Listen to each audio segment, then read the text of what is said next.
Your mom and dad. Your mom and dad.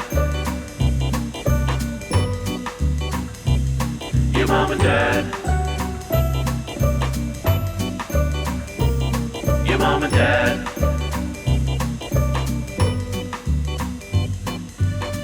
Well, welcome home, family. Welcome home. It's your mom and dad. Wow. Welcome. Family, Good morning. I have something to announce.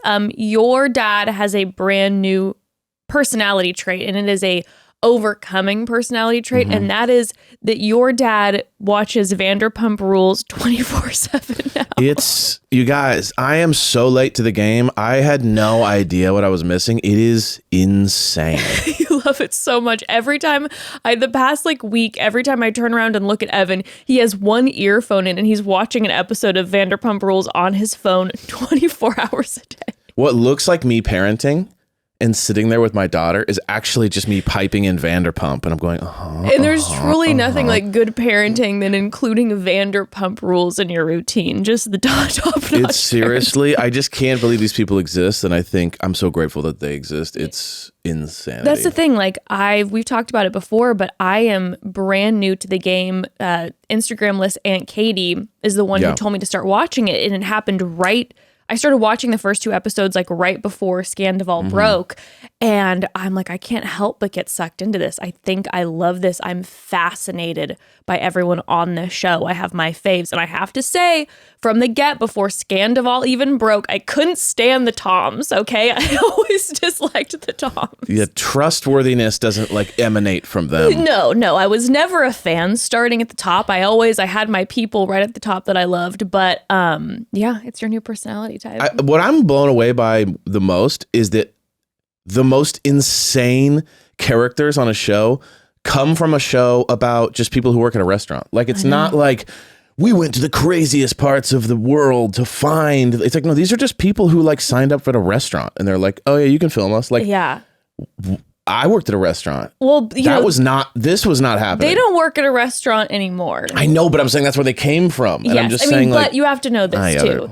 They were cast. Sure, I know. And Let me believe. No, but they're still real. These are real people. You could go in and back in the day get served by them. It's yeah. That's Some what of I'm- them. Okay. But here's the thing. Sure, there's production involved, but in general, these are real people. And this is the LVP, Lisa Vanderpump, the absolute queen. She came in and she knew exactly what she was doing, in the sense that this woman knows how to cast.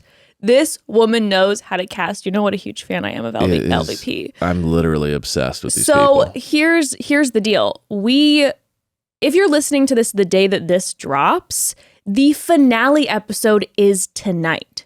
So what this episode is going to be is basically kind of a thesis, a wrap up of everything that's been going on, a reminder for people who, have been following along, for people who don't know what's going on. Now you can catch up quick before the finale airs tonight, and everyone will be talking about it, I'm sure, and then all the reunions. Yeah. But then also, we want to find out all just about the tea and all the timelines and know all of that leading up to it. We need to know this. Well, there's there's watching the show. Yes. And then there's the cultural phenomenon that exploded around the show, and every element in between, and things that weren't happening on the show, in between the show, outlying characters, all that stuff. And I think that it adds so much depth to what is just absurd behavior.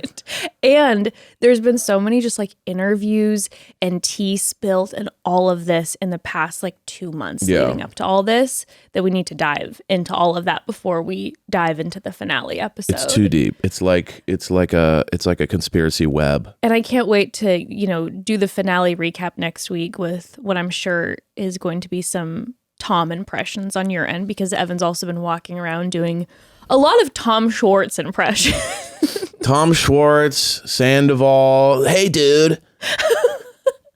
You know what I mean? It's dude, I can't even, this is insane, man. We got to open up the restaurant, bro.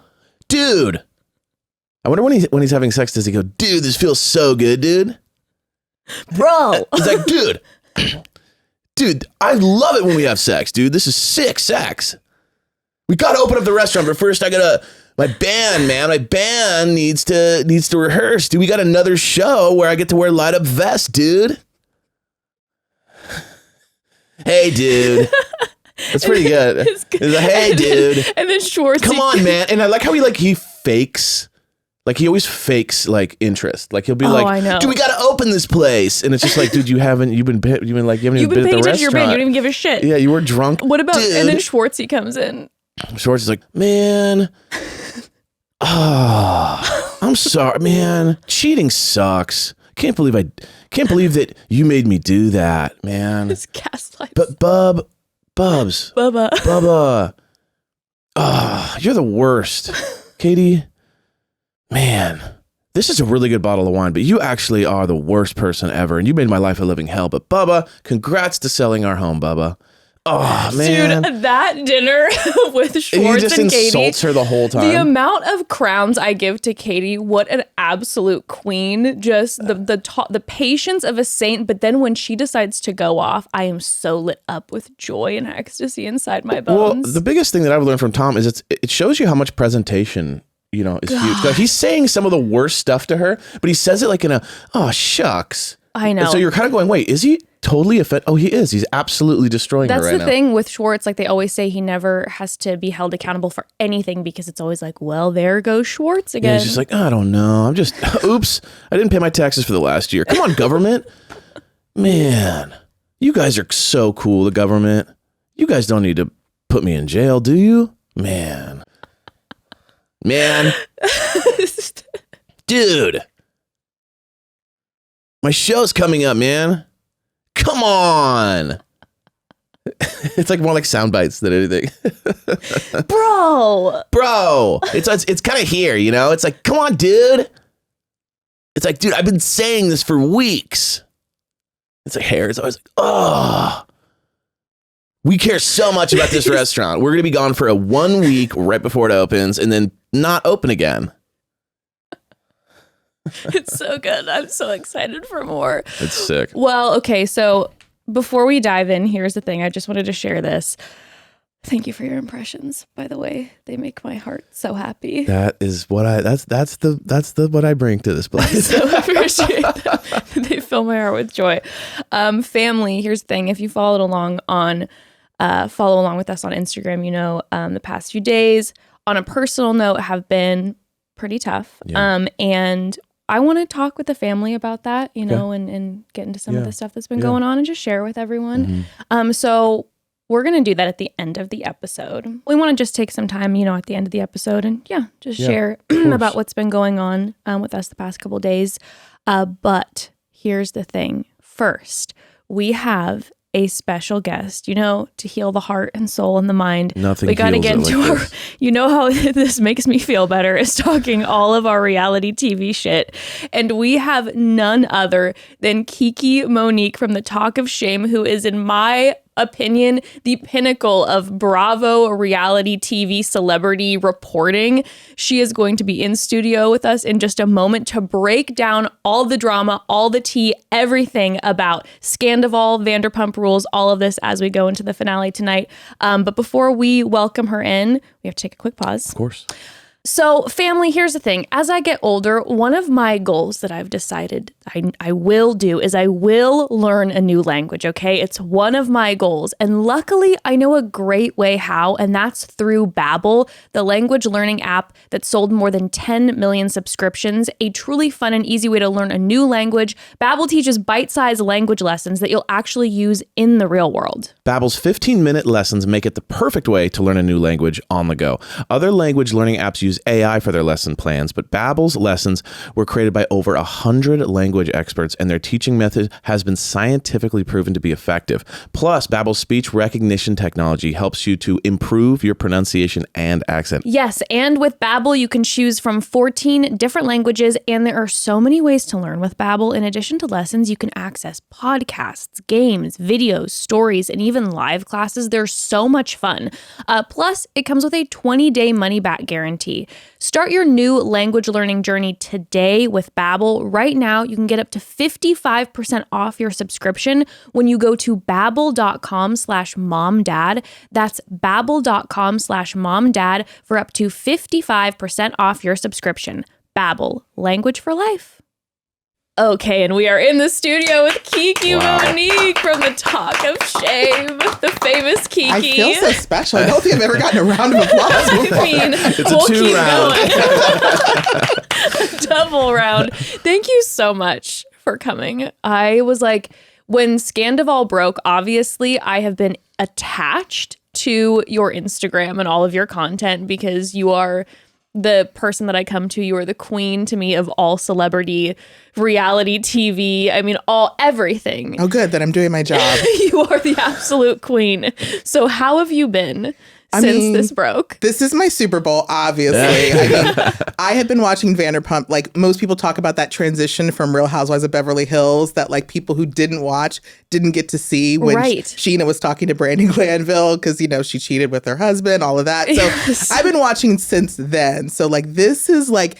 And the fact that they've been on the air for 10 years, I didn't even realize it had been that long, that I've been friends with these people in my head. It's crazy. So I love it. So when this broke, it was just like absolute chaos. Madness. Yeah, madness and chaos. And what was so interesting was like, I know a lot of Bravo people, and I thought everyone in my life had been watching this show, but they hadn't. So then the fact that so many people then had to go back and watch 9 seasons, I was like, oh my God, I'm so excited for you. You don't even know what you're in for. That's the thing. I'm like, I've been now starting to go back, and it's kind of now the gift that keeps giving because I'm like, oh my God, I have like hundreds of episodes that now I can do this with. It's like someone being like, what's Star Wars? And you're like, oh.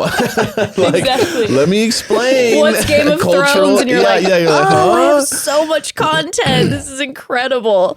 But okay, just quickly about you. Yeah. In case for some reason people listening do not know who you are, can you give us a little bit of a bio background? Well, most people know me as the Talk of Shame. That's like my TikTok. That's my Instagram. And I just started it really to talk about pop culture, which obviously Bravo is a huge part of pop culture, which why it gets talked about so much. And yeah, I do a lot of just making videos, trying to give you as much information in 60 seconds as possible in my videos is my goal. And you do it so well. You do it so well. So, okay, when the news of Scandoval broke, I would love to know that first 24 hours, what was going on. I mean, I don't think I did anything for 72 hours. That was the thing. Like, I was so like consumed by this news. I was like, you had to just get as much information from as many people as possible. Because that's the thing about this, like, gossip blog world, right? Everyone has their sources. And look, I believe my sources are the best. Everyone believes their sources are the best. And it's like, you know, some of the information you get too, it's like, okay, but you can't really tell this because this could like maybe put my job in jeopardy or someone told me and I'm not supposed to. That's a nightmare. Yeah, that's tough. Yeah. And so you try to get 2 to 3 people to confirm it. So then that way you can say like, look, I've heard this from 2 or 3 people. It's not going to get back on you. And now I'm going to run with this story. And so that was what a lot of the first 24 hours was like, what do you know? What is the real tea? And like, what can I post? Oh my gosh. I mean, no, that's... Can I ask a question? Yeah. How did it break? Because that's something I'm like, you know, I'm coming into it as it's all happening, but I don't know exactly how it broke. Yeah. Do you mind giving us kind of like the elevator pitch for people who don't know how it all went down? So I'll go a little bit backwards because when it came out, TMZ was the one that broke the story. But then Dumois came back and said, look, I had been given this information, like, I think it was maybe a couple weeks before. Okay. But I think she was like, it was very sensitive. And so I didn't run with it. Okay. And so once TMZ broke the story, she posted the DMs that she had gotten. So then, of course, you're going back in your head because you're like, who leaked this to Dumois?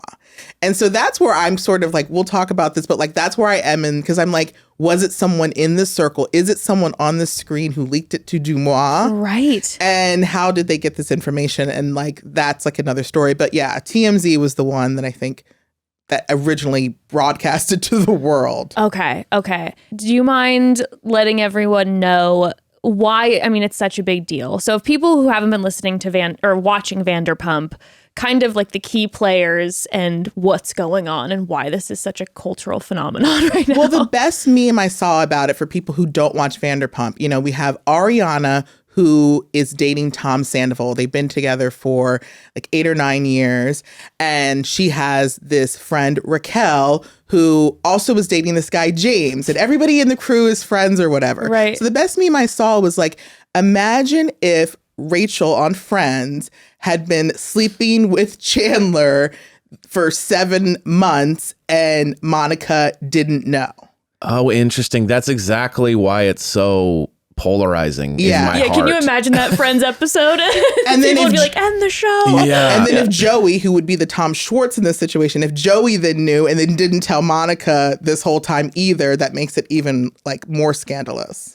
Such a good example. And that's why it's taken over everything. I feel like I've seen so many people talking about like, why has this become such a big deal? And it's like, well, even if you aren't a viewer of this show, the length of time that they've been together and just like the sinister nature of everything that's been going on behind the scenes. And then I've seen a lot. What are your thoughts on people talking about that they think, because I know last season Vanderpump wasn't doing well ratings wise. What do you think about people who are like, oh, this is all a plan to up the ratings? It's absolutely not. And it's like, and I can only know this because like I know people who work on the show, and it is absolutely not. Like this was as much of a surprise for them. They were just like, what in the actual?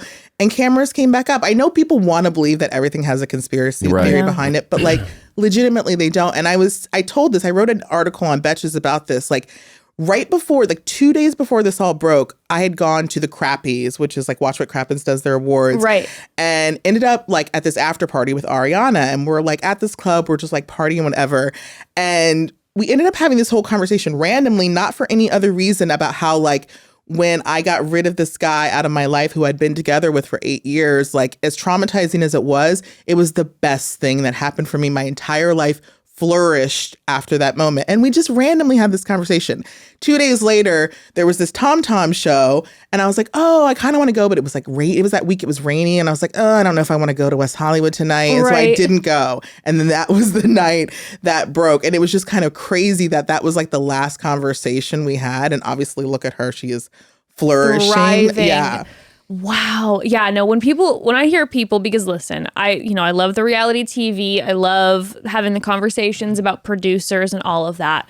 And I'm like, something like this, I'm like, everybody, do you think people would line themselves up? People who've been in relationships for almost 10 years would line themselves up to go through all of this pain and turmoil and all of this to up the ratings? Like, come on. And I'm in one of those situations too, where I'm like, I can't reveal my sources, but I'm like, I know it's real. Yeah. Like I have confirmation. I feel confident saying that I know that it's real. Okay. Well, also there's like this thing that people who assume everything's a conspiracy in this way, it's like, you're assuming these people are like Academy Award winning actors.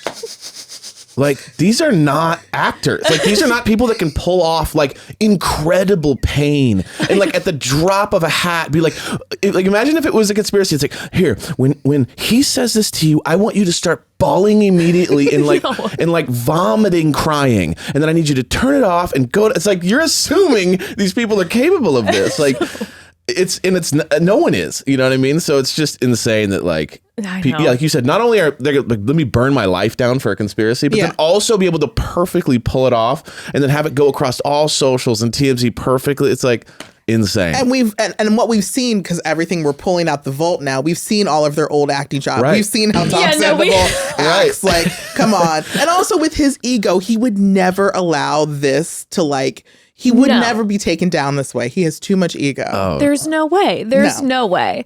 Okay, so when this news broke, how did it all happen? I mean, Ariana was at the show. You know, Sandoval, I guess, was performing. His phone falls out of his pocket. A friend picks it up, hands it to Ariana, you know, like, hey, hold on to his phone for safety.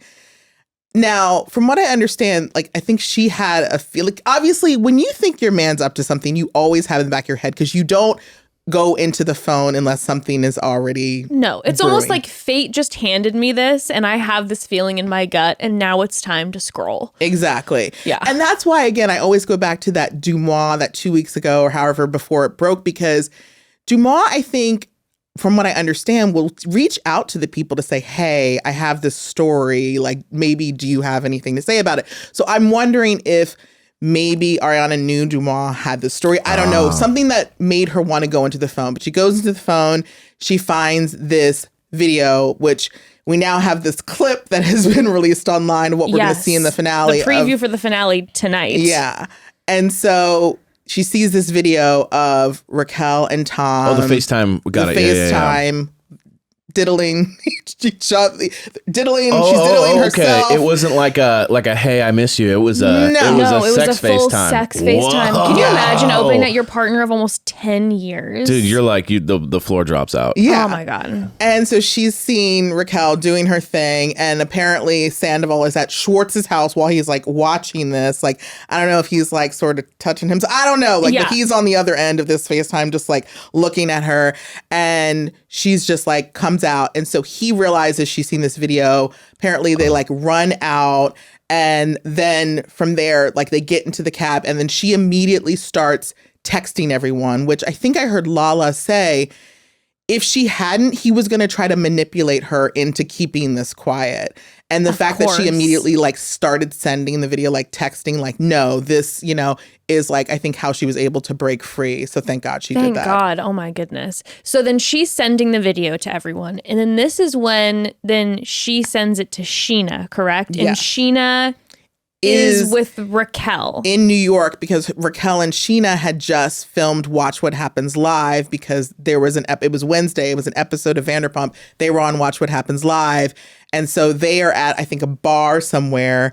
And so Ariana calls, she's on speakerphone, and she's like saying what happens. Sheena goes out and she's just like, what, you know, like, what did you do? And so then that was where I've always called it a tussle. I never thought Sheena punched her or anything, which we now know did not happen. I was like, there was a tussle. We know she threw her phone in the garbage and maybe pushed her a little bit, whatever. Sure. I'm sorry. Like, and then also because, I mean, Sheena, let's be real here, has been the one defending your ass the entire time. And is also then great friends with Ariana. Yeah. Okay, so there's a tussle. And then, and so that now everyone knows they're in New York. I guess they fly back separately because now they're obviously not friends anymore. And then they fly back, and then that's where sort of like everything has sort of unfolded since. Like, so much has happened. It's like kind of hard to remember everything in every sequence. But we know that Raquel came back. We know that at some point, you know, Kristen Doty comes back into the scene. She's over at the house. Tom Sandoval's not moving out of the house because, you know, they own this house together, which is another thing because you're like, you know, they've put this house up to help Schwartz and Sandy's, like fund Schwartz and Sandy's. Yeah, and so you all think this is a conspiracy? Like, there's, I mean, come on. And you have to worry because you're like, okay, what sort of equity have they taken out on this house for Schwartz and Sandy's? Because as much as we want to boycott, people want to boycott, if this is affecting Ariana's, you know, coin in any way. That's very true. We don't. Like, let's like make sure that she's straight before we start like trying to tearing the walls off of Schwartz and Sandy's. Let's make sure Ariana's protected. Yeah. Oh my goodness. Okay. So then that's when Raquel files a restraining order against Sheena. Yeah. So when she gets of the back, tussle. Yeah, because of the tussle, she, you know, goes and files this restraining order. So, you know, we don't even know like whether Sheena can now go to the reunion, right? Because now they haven't filmed the reunion, but now we know this restraining order, but everyone's like pissed off because you're like, no, we want you at the reunion. We want you at the reunion. We want everybody. Yeah. All your asses better be at the reunion. You know, be here. And so then there was a lot of back and forth with that. And so then I think, you know, Raquel's lawyer tried to say like, you know, we're going to get this taken out, but it couldn't because in California, once you file that sort of thing, it does have to go to court. The person has to show up. And then, so basically Raquel files this, but then doesn't show up to court that day. So then all the, you know, it goes away essentially. So they can film the reunion, but since the court date didn't happen until afterwards, they have to film it separately. So essentially one of them has to be on stage for the first half, and then one of them has to be on stage for like the second half. So that's the reunion we're going to be getting. So that's the reunion we're going to be getting, is we're going to be seeing one of them on stage, Sheena on stage for like part of it, and then she goes away, and then Raquel comes out, and then she's on stage. Has there been conversation about Raquel filing, and maybe in hopes that she wouldn't have to be at the reunion? I think that she like was trying to like get out of it. Mm-hmm. Wow. I think that she had, because she did have a team. The team left her. Like she got a PR team. Oh. From what I understand, she wasn't following the advice of the PR team, and so the PR team let her go. Okay. I don't know what advice they were like giving They're her. like, there's some mountains you can't climb, and this is one of them. We're gonna let you go. But like there was a whole posting again on Dumois of like what the strategy was going to be, and they were going to say she was, going to file the restraining order, then she was going to come out and say that she was going to rehab, and it was like a whole sort of thing, which is ended up being what happened. Like, yes, she ended up, doing this restraining order. She ended up saying that she needed to go to rehab and did all of those things. But unfortunately, it was just like nobody was buying it because, again, all of this stuff everything was getting leaked. Right. Seeing the list from Dumois of like, here's the order of operations that you're being told to do. Then when you're doing them, everybody's like, okay, like. Yeah. And also, nobody just wanted to listen to her. Because, I mean, like, let's be real. Raquel was such she was such a non-factor for so many years on this show. Right. That for her to be now, like, the main character was weird. I think it was weird for me.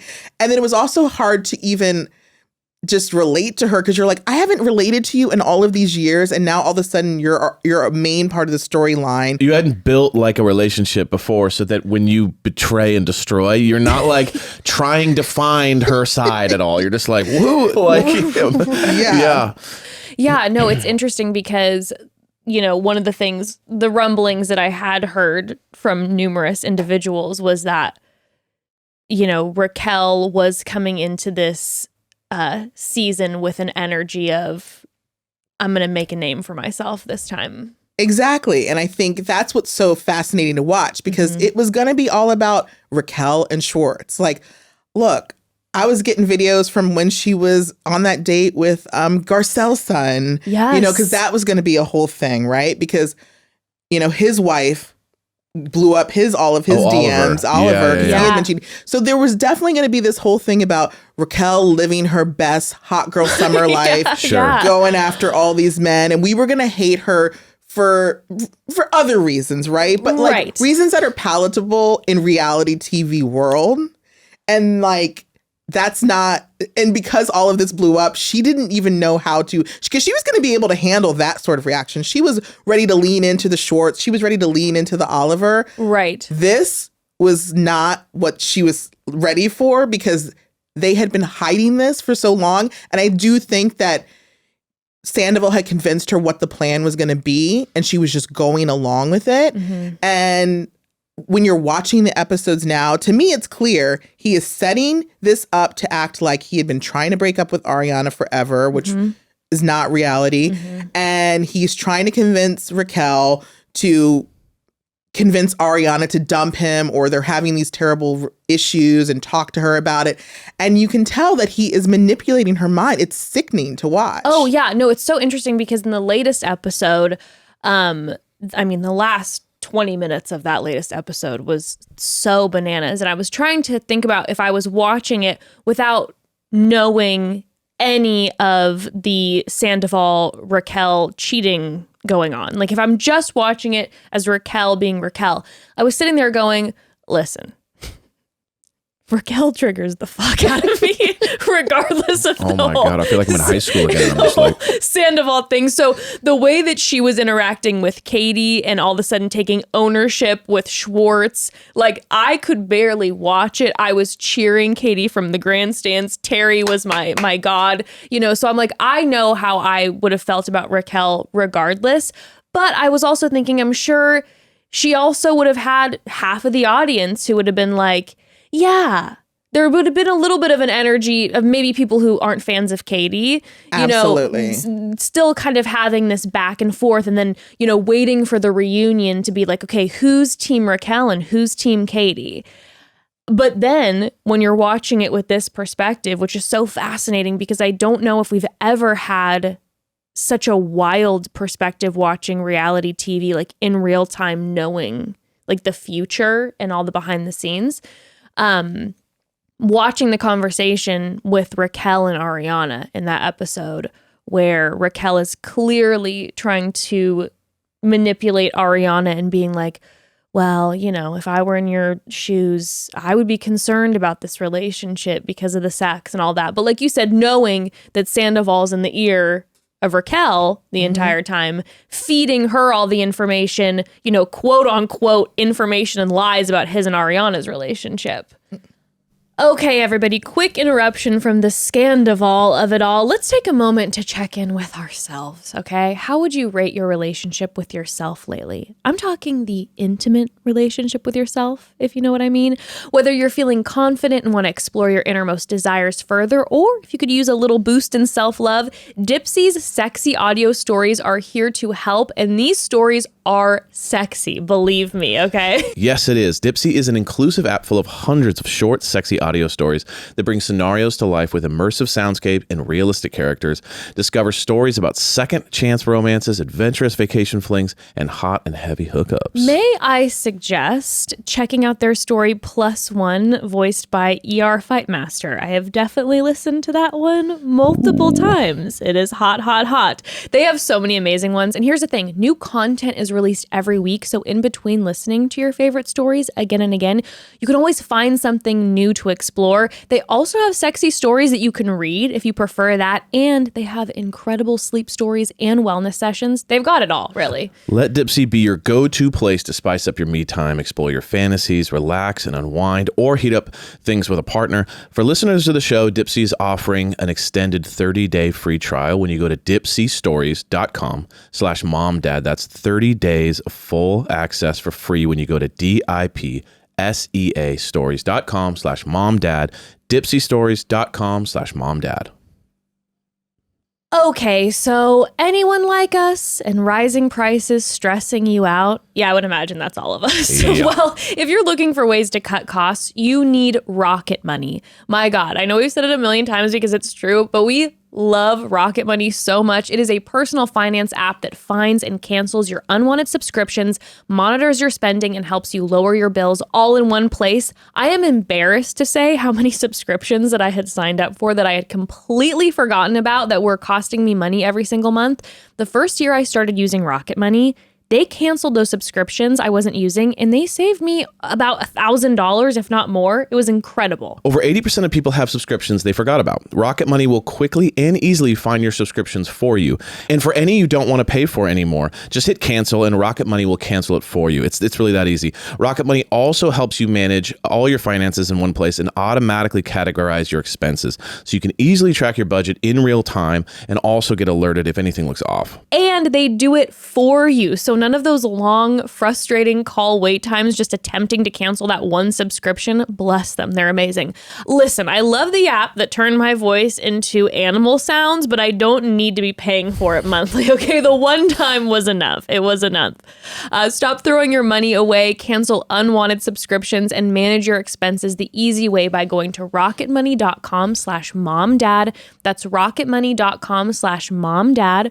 rocketmoney.com/momdad.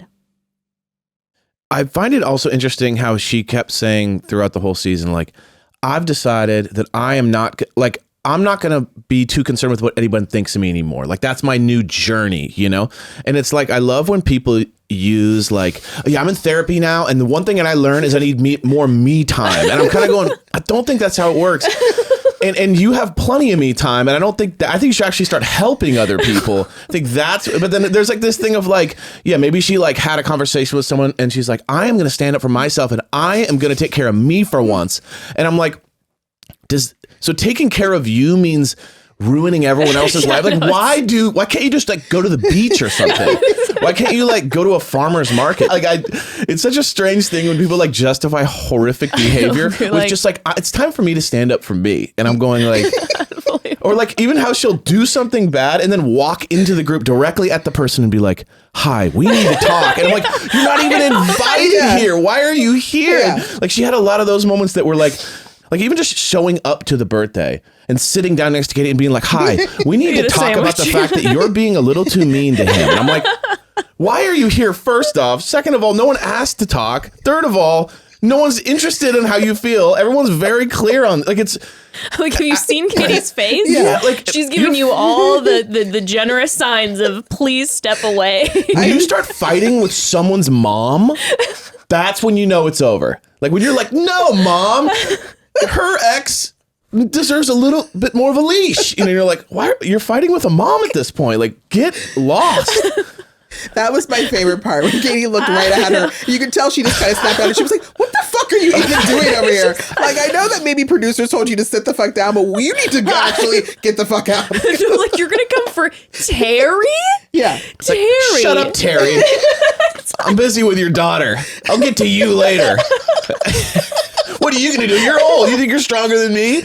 It's just got like out of hand. And then like Tom's like, hey guys, Raquel's actually pretty great. I mean, let's be real. And that's the thing that's crazy is because like you could see that she's being directed by producers to do things, but you can also see she's being fueled by Sandoval in this energy that's what's coming off, but you don't realize why until you know why. 1,000%. And that's what's so interesting. So in all of her ITMs where she's like, I've turned over a new leaf. I'm going to be me. This is like my time and my season. And, you know, I'm going to be confident in myself.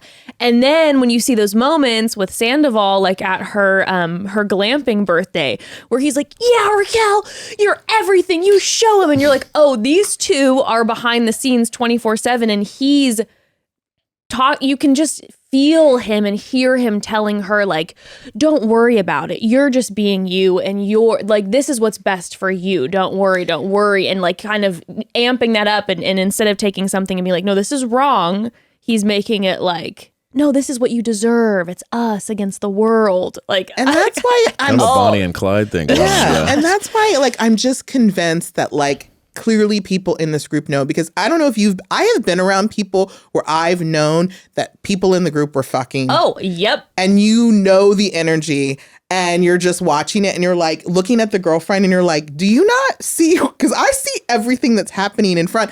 And so that is why I'm just like, who in this crew knew and like exactly when? I mean, we know Schwartz knew, but like that's because he was told. But like at some point, Schwartz is the one who leaked it to women's Dumois. intuition. He's like, too much for me. Yeah. He's like, I can't bear Hey, man. Women's intuition is strong. Lala has been cheated on. She can sense it, like, you know, and James was a cheater. That's why I just feel like the two of them, I just feel like they knew ahead of time. Oh, for I felt like they sensed it. Oh, no. Lala from a mile away. Yeah. She was like, this is not. Now, and then with Ariana, watching Ariana then was breaking my heart because you just see her being like, no, like, I've gone through all this with Sandoval, and I'm going to see the best in Raquel. And as much as I might have these feelings in the back of my head, like, I'm going to be a good friend and a good partner. And then to see that betrayal is just disgusting. Which is why I'm like, I can't wait for the finale tonight because, you know, her having to like confront Kristen, right? And then even her having to confront her business partner Katie, because she stood up to Katie to protect Raquel multiple times throughout this season. And Katie just kept being like, like, you know, fine. Like I just don't think that someone who is this bad can be good to you and bad to me. I'm just not buying it. And now it's like, she has to realize like, fuck, like I have been blinded to this for whatever reason. And I didn't even think about the Kristen confrontation. Mm-hmm. So what are your thoughts on how that might go down? I think Kristen has so moved on from just Vanderpump Rules world in general. She just wants her like told you so moment to be like, I told you guys that he was a fucking piece of shit. Because she used to date Sandoval. Kristen dated Sandoval. Okay, got it. Sorry, okay. Yeah. That was sort of like what the controversy, because Kristen and Sandoval were dating, and when Kristen suspected that he was cheating on her with Ariana, and so she constantly confronted Sandoval about their cheating. Finally, he admitted they kissed in Vegas. At the Golden Nugget. At the Golden Nugget. Oh, wow. Yeah. And so that became a thing. And then also Kristen, you know, fucked her best friend's boyfriend, Jack. So like while Sandoval was sleeping in the next room. So it was like they were all cheating on each other. Yeah. But, you know, people tried to throw that in, you know, Ariana's face. Like, well, you cheated with Sandoval, you know, when you got with him, when he cheated on Kristen. And it's kind of like, I think she's moved on though from that world. She's even said like, we should have been broken up, years before we actually did. Right. We were in a childish relationship. And I think that's another part too that's hard because Raquel is in her 20s and that's not an excuse, but she is like in a different age range from the people who have moved on and had their whole cheating ways. Right. But she's still in her cheating ways, but she's not realizing like this group has moved on from that and you can't be like... like we're borderline 40s right now. Yeah, like we have life partners. We Yeah. have houses and businesses together. Yes. Like this isn't like college you play, And so that's where she messed up. Well, there was many things she messed up. Sure. But yeah, I mean, I'm interested to see. I'm curious like how that whole thing plays out. And obviously, Sheena and Katie have had issues this whole season because look, this Right. was really Katie's time to sort of stand out because I think This a should lot have of been Katie's season. yeah, not I Raquel's. think a This lot is of people. Katie's season. I've said it. Look, I haven't been a fan of Katie, and this season I was like Team Katie for the first time, and I think a lot of people who weren't fans of Katie came around, but then Yeah. this sort of overtook it. But we can't forget, like she was right in this whole thing. Like Raquel was doing wrong this entire time, and yeah, there were moments where Raquel could have shined. They were being mean girls to her on the girls' trip. Yeah. And if none of this had happened, we would have had Raquel's side. There would have been a great conflict there. But this just like kind of took everything. Yeah, it was so interesting because my best friend, who was the one who encouraged me to watch Vanderpump, which bless you, she had told me that she wasn't a huge Katie fan. And so it was interesting for me because this was where I started, was the first episode of this season. And I remember watching half of it and looking at her and being like, what? I'm like, I love Katie. We both were like obsessed with Katie. And my friend was now telling me like, it's so interesting now in retrospect watching it, where you had someone like Katie who probably because of dealing with Schwartz, who never has to have any accountability, and other like players in this whole thing where nobody would listen to her or believe her. And then she got this certain edit or a picture or narrative told of her because of that. And now all of a sudden we have this season where we're like, oh my God, this is Katie. Like you said, she was right the whole time. And now she's having her moment. It's so interesting coming in at it now, and now going back and hearing all of that. For sure. I mean, Schwartz dumped a beer on Katie's head in Mexico. And we were like, yeah, Katie, she was in the wrong. Like we literally in that moment were on Team Schwartz. This is how damaged we were and how anti-Katie we were at the time. Yeah. Wow. Unbelievable. Or like, there's a charm element too. Like Schwartz, it's like, he's one of those guys I was telling here, it's like, he's everything's so just like, dude, man, I don't even know. I'm sorry that I stole your money. It just ended up in my wallet, man. Like, so if someone's kind of that way, you're kind of like lulled into like, oh yeah, you're nice, right? Or like, and it's like if you present certain facts in a way that's just like, oops, I slipped on your, I crashed your car. I didn't mean to. Like there's kind of this just like you can get lulled in, especially if you watch a show for a long time. Yeah. And you see like arcs. So it's like mind blowing for me to watch how some of these people like operate in the most immoral ways, right? And just treat people with absolute I'm stressed watching this show, Evan, because I'm like watching, I'm like, how are you not losing your mind? When Schwartz and Katie were at the dinner in Mexico, I was just hearing Evan shouting from the other room at Schwartz. Yeah, because it's like, he's just insulting her, and but then he like, says it in a this way. lobster is great, right? And it's just like, no, don't go. Anyway, and it cuts, and the food eats it, and he's like, dude, I mean, you're like the worst person I've ever met, but like, come on, like, come hang out with me. And it's just like, why are you doing this? And she doesn't have the poker face, you know what I mean? So she's just like, what is happening? But it's just so bizarre to me, like how they've gotten, I mean, it's almost just like a culture at this point. They've gotten used to just like horrible behavior amongst each other to where they're like extreme betrayals. And then like, even when Lala and Raquel outside of Lala's birthday, when like she came in and she's like, you gave me the best birthday present ever by being a mistress. And then 5 seconds later, she goes, don't let anyone call you a mistress. And I was just like, am I missing something? What is happening? Like, it's insane. And that's why, like, I was like, the unhingedness is It's what makes the unhinged. show so Yeah. great. And So good. why I was getting a little bit worried about the fandom and how, like, vicious they were being towards Raquel. Because I was like, you guys need to hold on.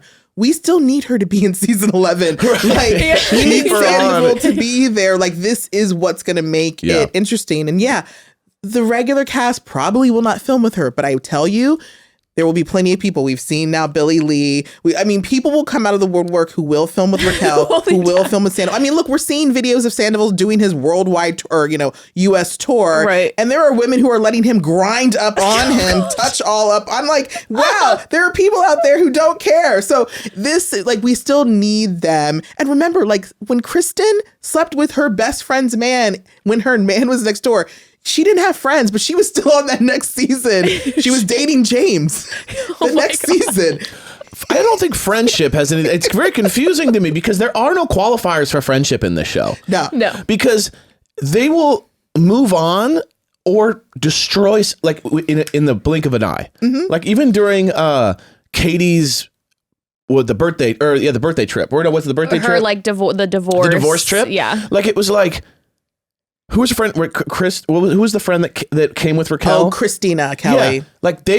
That was Katie's friend. Oh, wait, sorry. Charlie's the one that came Charlie. with Raquel. And I'm like, wait, Yeah. you came to celebrate Katie and gave middle finger birds, leaving Katie's, and Katie didn't even, like, what? Like, I thought she was your friend. Like, I'm like forgetting people are friends because of just the betrayal that happens immediately. So it's like, there is no, I Just to think, go to a party later. like, Raquel did the ultimate horrific betrayal, the worst we've ever seen. But there is no precedent to say that they can't just be all hanging out in a week. Exactly. Because it's so insane. Yeah, no, seriously. Like, Yeah. who knows then what season 11, if she hangs around, what that might look like. Yeah, you never know. I mean, look, she's at rehab. We haven't heard from her, even though when Bravo TV did their live, they did see her account pop into there. So who knows who's been running that Right. account. But when she makes her appearance again, we'll see. Like, look, if she showed up at the watch party, there's going to be a watch party for the reunion finale in LA at SUR. Like, if she showed up, I'm sorry, it would be amazing. Like, they're going to make, first of all, they're going to make so much money season 11, right? Oh, yeah. And so, like, she just needs to show up. Like, I feel like Sandoval is leaning into his dirtbagness. Like, when I'm watching these, videos of him, like, out on the road, Playing bongos and stuff. it feels like he's leaning into his dirtbagness. Well, I keep talking about this, but I can't get over the clip of him singing the Stacy's Mom where he replaces it with Schwartz and then is like, Raquel, can't you see that you're not the girl for me? And I'm like, what is he doing right now? But, like, I've heard, is it that she's not the girl for me? or did he change it? But, like, that's what Or she is the girl. I don't know. Either way, I hate it. It's terrible. Like, be horrible people and cheat, but do not do whatever you're doing on stage. That's my big thing. That's the ultimate crime. Sure, horrific betrayal of relationships, destroying marriages, ruining lives, that's one thing.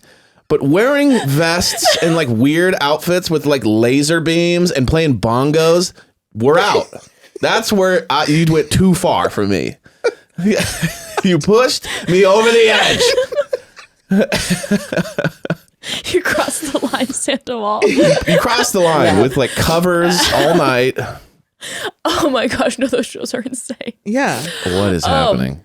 Okay, so, all right, going back, here's a big question.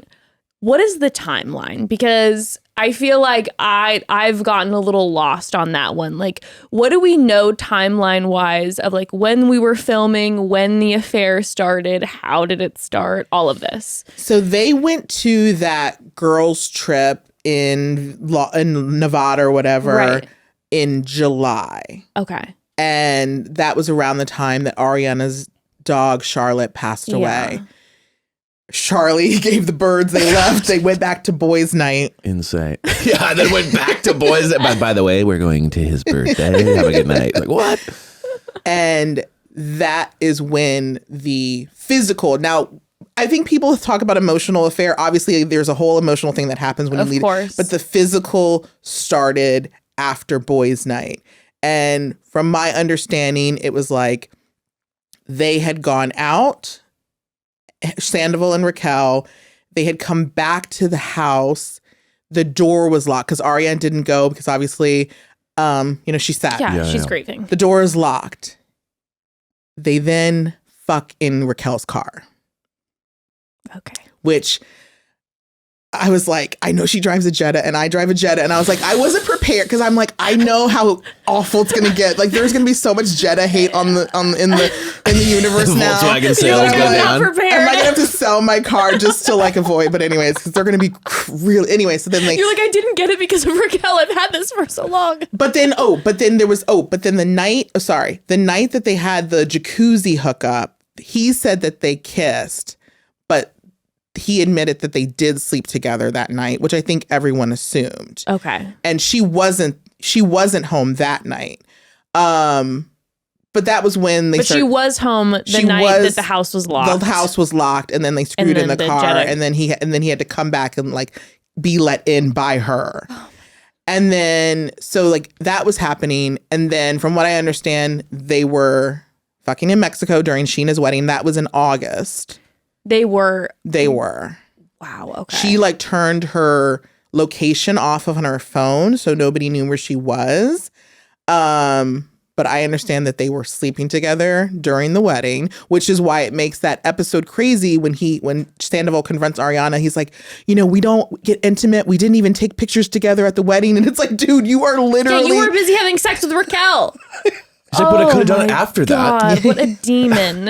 And so that was happening July, August. And so then we see the clip where Schwartz says, what does he say? He goes, yeah, you told me around, I think he said it was August. He goes, you told me around August. And then Sandoval's like, what? And so we don't know like what timeline he was supposed to be telling happened. What his script was. And I think, Schwartz is going along with like, I thought it was just like a one-time hookup. I didn't realize it was an ongoing thing. I don't believe that for a second. I think, they were trying to protect each other. But like July, August, and then it was just going on. So then we hear that they go to Christmas in St. Louis, where Sandoval's family is, and we get pictures of Raquel and Sandoval together in St. Louis during Christmas time. Ariana is not there. And then what the show is in, what was it? Was the show in February? Was that when the show in February at Tom Tom was happening? I feel like the show is in February when So Raquel went to Christmas with Sandoval. And supposedly Sandoval's mom did not want to meet Raquel and was like, so she was just in town, but then she was forced to meet Raquel supposedly when they went back to St. Louis, and there was like a tornado warning and they needed shelter. And so she was forced. I think they were forced to come to the parents' house. And I think that was what was reported on. Like she was kind of forced to. But I don't think that Sandoval's mom was happy about this relationship, but he was just like, it was happening. And she was going to obviously, what was your mom going to do? If your son tells you. Yeah, mom is sus as fuck in this situation. Like she's smelling it out. Yeah. You're like, are you joking? I mean, I grant from Ariana's side, like, let's just say like I have my best girlfriend, Katie. If I were to be gone and Evan and Katie were to go somewhere, like I'd be like, yeah, I'm fine with that. Like we're all best friends, you know, but Mama Bear is going to sniff out if her son. Yeah. And she's not going to tell Ariana because it's still her son. Like she's like, this is your responsibility. You're a man. Like if you are sleeping with someone else, that's your responsibility. And, I think that Sandoval was hoping that he would get through this season and they would break up for whatever reason. There would be this moment of like lull, and then him and Raquel would be like, well, discover each other. Yeah, like we both were leaning on each other. We had gone through these really traumatic breakups and we found each other and it just happened. I think they had that all worked on their head, but like, no. Wow. Okay. So then, question with this timeline, Schwartz and the Raquel makeouts and everything, has there been any like official news that's come out that this was all part of the master plan to diminish the appearance of a Sandoval-Raquel relationship? They're still denying that, but they really can't, because at this point we know that you kissed her after you knew that they had slept together. It doesn't make sense. No. Like you can say that all you want, that there was no cover up, but like you knew they were sleeping together. Now, I have heard the theory, though, that like, if Schwartz was under the impression that like, oh, we just hooked up one time and he was still flirting with Raquel, because we know guys, they'll still they're just sleep with the girl, even if his friend is banging her, they'll still be like, and because Sandoval was like getting jealous, he sort of like told Schwartz like, slow it down. And then that's why sort of like it stopped. So I could go with either theory, honestly. But at the end of the day, both of them were being, even if you're trying to hook up with the guy that your guy's friend, is hooking up with, that he's cheating, all of it's shady. Yeah. Both of you are shady. Yeah, both of you. When I was watching it the whole time, I was kind of like, okay, like the way that Schwartz is playing this off as like, yeah, we kissed, but nothing came of it. And then we became friends. And like, he keeps bringing up like, I think there might be someone that she's interested in or whatever. I was sitting there watching going like, oh, this is all like him and Sandoval have been talking and they're crafting a narrative to do exactly what you said at the end, which is Tom breaks up with Ariana and then comes out in his shining glory with him and Raquel. Like, it was under my nose the whole time. And like, because Schwartz is a terrible liar. You can tell on screen when he's lying. Bad. And so that whole conversation, he's just like, he literally is just like, it seems like there might be someone else she's into. And you're like, oh my God. Someone close by? It literally looked like it's as much as when Ken came out and he was just like, I can't believe that Tom Sandoval had Raquel in the jacuzzi when Ariana was out of town. Bye-bye. It's like, they gave him a cue card. He came out. He's like, oh, yeah, I cannot believe. The guy says like 5 words. But people look at that as like conspiracy. I'm like, no, they knew that happened and it had to get into the script. Yeah. That wasn't like because they made it up. It's because it truly happened. And they were like, we need him to say this in front of Katie so that it gets back to the crew. So like Lisa's like, Ken loves to drop some. Yeah. Ken, get over here. He just leaves. Goodbye. It just goes out. There's Ken. Insane. Oh, yeah. Okay. So LVP in this whole thing. Mm-hmm. What do you know about Lisa? Like all of her thoughts with what's going on. She hasn't really said anything. I mean, like, I think that at the end of the day, I was just kind of like, she's probably like, and this is why I left Beverly Hills, because like, my show is killing it. And I think she's just like kind of happy. This is like, everything's thriving for her. She's going to be able to open more, restaurants in Vegas, and people are going to love it because look, people love to go to Vanderpump properties. Like, I think that she hates that this is like on someone's heartache, but she also knows it's business. And she also knows Ariana's going to be just fine. Like everything's going to be fine. Now, she's still in business with these two guys. I mean, because like they're in business with Tom. So that's what's really weird. Right. That's an interesting piece because I'm sure the fans are like, LVP, what are you doing? Like sever the ties. But I understand then too, like you brought up too, like what'll that do to Ariana? Exactly. It's like, and it seems like Tom, because I was like, I'm not going to go to Schwartz and Sandy, but I was like, also like, but Tom, people still seem to be going to Tom. So I was like, okay. So I actually went the other night and it was on fire. I mean, the bartenders were hot. It was great. Packed. It was like people were having a great time, and people who were friends with Ariana were still there. So I was kind of like, okay, it seems like Tom is neutral ground. Okay. And it's weird that there are 2 names on the door, but I guess it is. But they don't even like, it's just like, basically they got a 5% cut for like branding, right? I mean, clearly that property seems like that's a Vanderpump property through and through. Yeah. And then they paid them a couple % to put their name on the door. But reality is like, we run this place. It's totally Vanderpump. I mean, Schwartz has been there every time I've gone, which is interesting. Really? Was he there this last time? He was there that night. People were taking pictures with him over by the bar. And LVP and Ken showed up like later that night. It was crazy. I mean, it was like, but yeah, he was there. And then I think he was there like another time I went. So yeah, I mean, he still shows up there. He loves a photograph. And I think that even recently there was a picture of him. I think they were at Pump, but like Schwartz seems to be going to the properties. I think he is trying to, because he knows Sandoval can't, I think, or won't, or I don't know. But I think he's still trying to like. Well, personally, I think this is a massive win for Schwartz because he was getting all the heat until they blew this. So he's like, oh God, you know what I mean? It's almost like if you commit a crime and then you realize that you're like criminal partner did a way worse crime. So you're like, I know, isn't that crazy? How horrible that was. You guys are looking at me for the thing, but that guy did the really bad one. So anyway, we're good, right? Well, let's all hang out. I'm going to take some pictures with you. Isn't that crazy? No, that guy's nuts. Like, there is this level of like, he had all the heat on him with his drama with Raquel. And Katie and betrayal and the way he was like gaslighting and all that stuff. And then he comes over the top with the way worse. And he's just kind of like, oh, I could imagine he's just like. Now, the question though is because, but then he's being, what's being questioned is how much he covered up and how much like, he knew. We'll never know. You know what I mean? He's doing the like, hey, I don't know. Oops. Like he's just like silly me. You know what I mean? Like it's insane to me. Oh, one thing I did want to say about LVP that's so genius about her, like such a godfather level, is that I've noticed that her emotion never matches her face, and emotion never match what she says. So she's always like, Raquel, darling, you can't be destroying everyone's lives and being the worst person ever.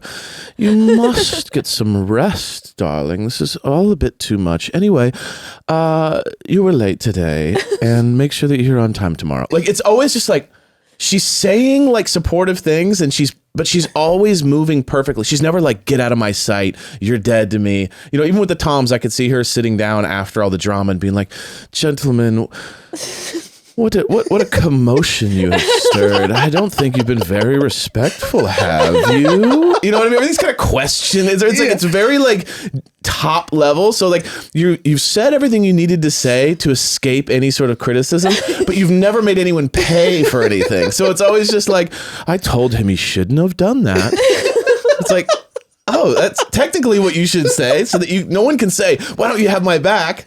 But she's always just kind of floating and perfectly playing how to like it's fascinating to me how good she is. She's a master at it. She really is. She's really good at seeing that. And like, I had gone to like when season 10 premiered, they had a party at SUR, and she did this whole speech, and she was just like, it was 10 years ago that we sat right over there in that corner on crates and came up with the concept for this show. And now look at us 10 years later. And you think like, she was 10 years ago. She was sitting there looking at these kids. She's like, these are fucking psychos. We should get them. Yeah. The woman knows how to help casting. I mean, my goodness.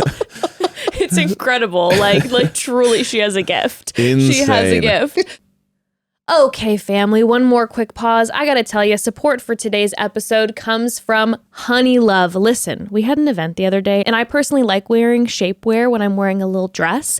And the whole time, I was just thinking how grateful I was to be wearing my Honey Love shapewear, because in the past, the shapewear that I wore was wildly uncomfortable, and do not get me started on attempting to take it off and the whole bathroom nightmare situation, okay? Well, with Honey Love, that is a thing of the past with their revolutionized technology.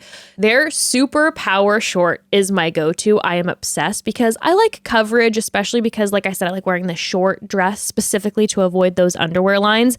They give you so much support. It's designed to work with your body, not against it. And you don't have to worry about it rolling down, which is, if you've ever worn shapewear before, it's unheard of in shapewear. But thanks to Honey Love's flexible boning that's hidden in the side seams, it's not going to be rolling down. It's also got those boost bands that make my butt pop. I love it. And in regards to the bathroom situation, Honey Love's shapewear has a 100% cotton gusset, so you can skip the extra undies. Plus, it has a convenient opening in the panty area for super easy bathroom access. Boom. It's perfect. I love it. And by the way, Honey Love has more than just sculptwear. They also have incredibly comfortable bras, tanks, and leggings for everyday support. Evan, in fact, the leggings that you always say that you love on me, those are Honey Love. Oh, let's go. We love Honey Love. Treat yourself to the best shapewear on the market and save 20% off at honeylove.com with code MOMDAD. Use code MOMDAD at honeylove.com. Again, you can save 20% off at honeylove.com with code MOMDAD. Use code MOMDAD at honeylove.com. But no, that's the thing with Schwartz, though, going back to Schwartz, is I'm interested. What do you think this is, how the reunion's going to play out for Schwartz? Well, we've seen the lineup. We know we've got like the one lineup where it's Sandoval, Schwartz, and then at times it's Sheena and times it's Raquel, I believe. Yeah. And and they're just there, and then the entire rest of the cast going off. We've seen obviously James and Lala going in. It looks like they're just going to get eaten up. Like they're just going to get eaten up and they're going to take it. And I don't think they're going to have much defense the whole time other than Schwartz trying to say like, you know, I only knew what I knew, but I didn't know that much. And Sandoval just trying to make excuses for like, you know, this isn't what it mean, you know, appears like I've been trying to break up, but they're making excuses. And I don't think it's going to look terrible. It's going to be but it's going to be amazing. Right, right. Do you think Schwartz is going to distance himself from Sandoval? He can't. He can't. He's got the business, yeah, right? he can't. Well, has to if the play, he business has to. collapses, so I'm a little bit like, I don't know, you know. But I just still think like he just is like, I think he feels bad for Sandoval. Even though he knows all of this stuff is bad, he feels really bad for his friend. Like, you know, because at the end of the day, like, if my friend did something like super horrible that like put them in jail because they like, you know, stole from old people, like I probably would be like, oh, you're a terrible person. But like if they cheated on someone, I'd be like, oh, you know, like you're really stupid, but you're still my friend. Like they've known each other since like what? They became Craigslist roommates when he moved from Florida. That's how they met? Yeah, I think it was like Craigslist. Nothing could be more this show and them. They should just call the show Craigslist. So it's like they're always going to be friends. Right. And I just think that they just have, when you live that dirtbag life, when you just know so much dirt on each other, you just end up always being friends. Yeah. Yeah, no, you guys both have enough dirt on each other. Yeah. Who knows what dirt Sandoval has on Schwartz at my this God. point. I'm sure it's endless. Well, I'm sure Miami Girl's going to come up, right? There was that Miami Girl because that's Right. another cheating scandal that happened when he started dating Ariana. Like, and she completely was just like, he didn't do it. And it's like, he probably did all of these things. Yeah. Of course he did all of these things. Right. I think it was on Sophia with an F's podcast. I believe I saw Lala saying something like, you know, after she has like an ITM or a moment where she's like going off, she'll always check in with her producers and be like, was that too much? You know, and I believe she said something like they typically are like, no, it was great. You know, they want the drama. Yeah. But she said after the reunion, she asked her producers with the way that she, you know, approached the situation. She asked, was that too much? And she said they were a little bit like, it was a lot. I'm so excited. She's like, when they were telling me that it's a lot, I was like, all right, well, it's going to be a lot.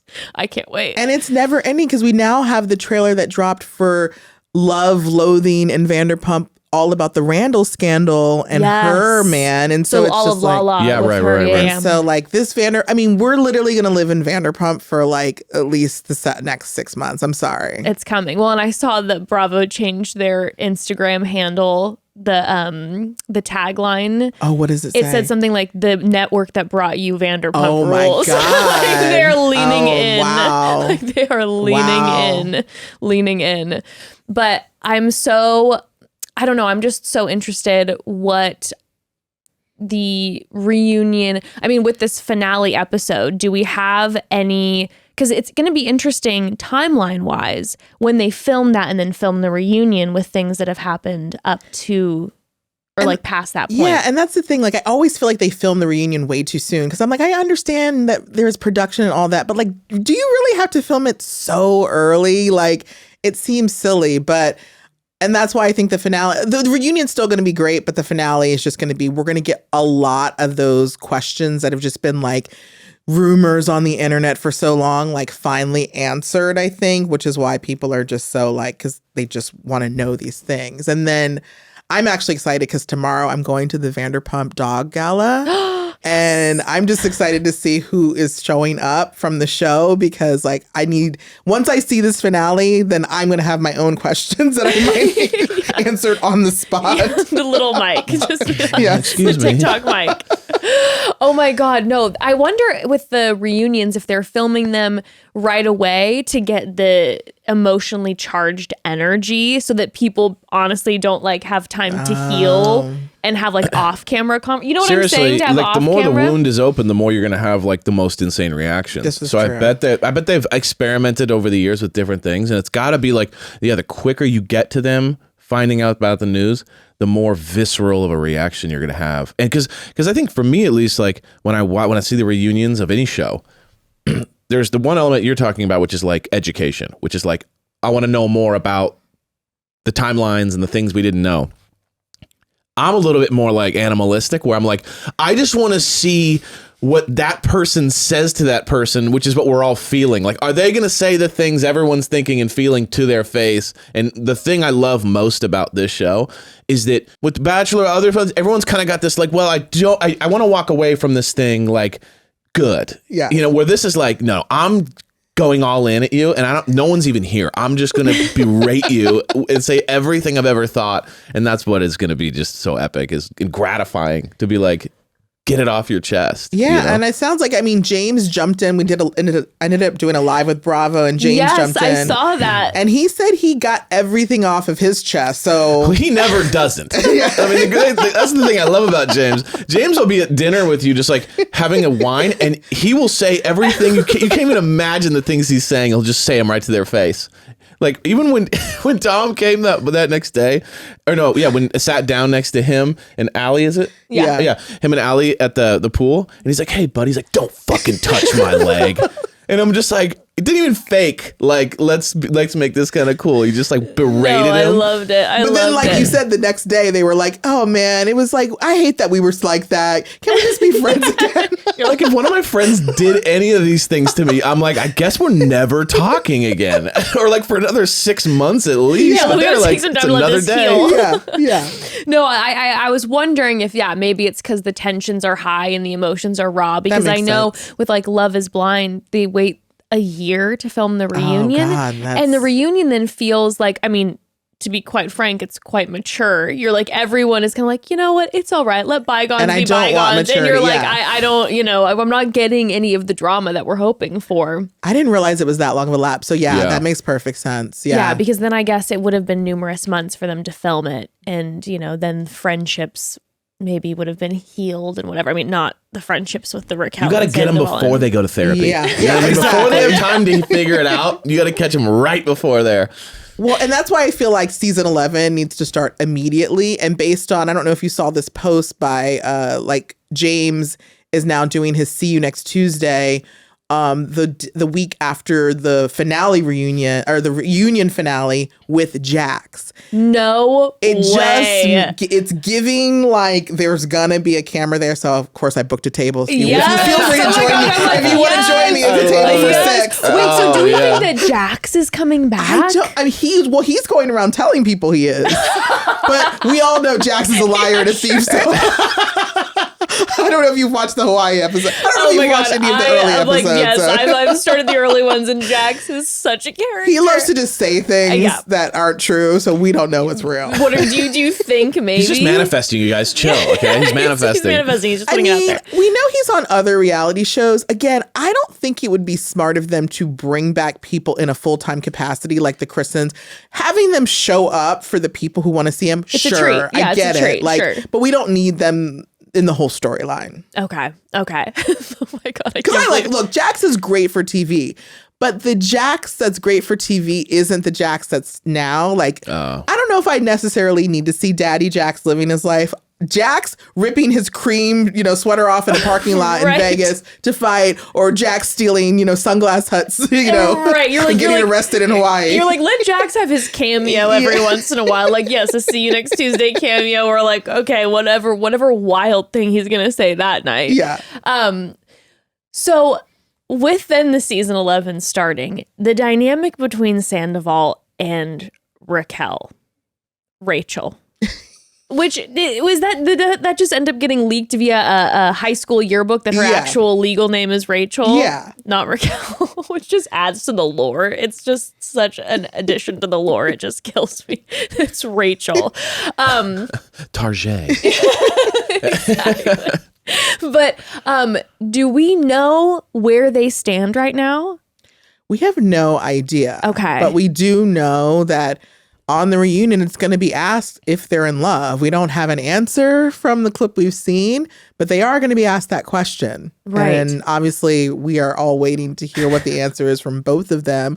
I mean, look, I think that she really was in love with him because I think she's very like her brain is. Did you ever hear that story about her and like the mushrooms? No. It was like this TikTok where this girl was like, I went and she was my server, and and the girl was like, I don't like mushrooms, but if they're like chopped up finely inside of something, I can eat them. So they had this mushroom ravioli, and I asked Raquel, is the mushroom like chopped up finely inside of the ravioli, or is it like sliced mushrooms in the dish?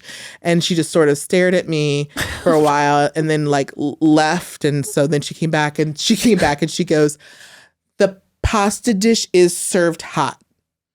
Oh, and so God. I just think that, I do think that Raquel was probably in love with him. He was just in love with having somebody who was so enamored with him because he needs so much attention. And the fact that he was just not getting the attention that he felt he deserved in his relationship. He just had this woman fawning all over him, willing to do whatever. So I don't know where it stands, but they might as well give it a shot at this point because you've blown up everyone's life, including your own. So that's just exactly give it a what I was shot. thinking. I was like, get married and have kids, because that's the only way to kind of like skirt out of this thing with a little bit of grace. You know what I mean? I feel like I've seen most all of the cast be like, you guys better be together if you're going to do this and explode your entire lives. Like, but what's interesting is if they do on the reunion say, yes, we're in love, we still have these past months that it's like, are they together though, or has it exploded and fallen apart? That's why it's like, at this point, I think people would want them to just be wearing Google Glass. Like, we just need to be following you every minute. We don't need editing. No, we just seriously. need to know, like, are you going to her house? Are you guys making out? Are you still fucking? Like, what's happening? Right. Do you think, okay, so let's just say at the reunion, they say, we're in love. We're going for this. Do you think they're going to be then posting on social media following up, like let's just say they've broken up?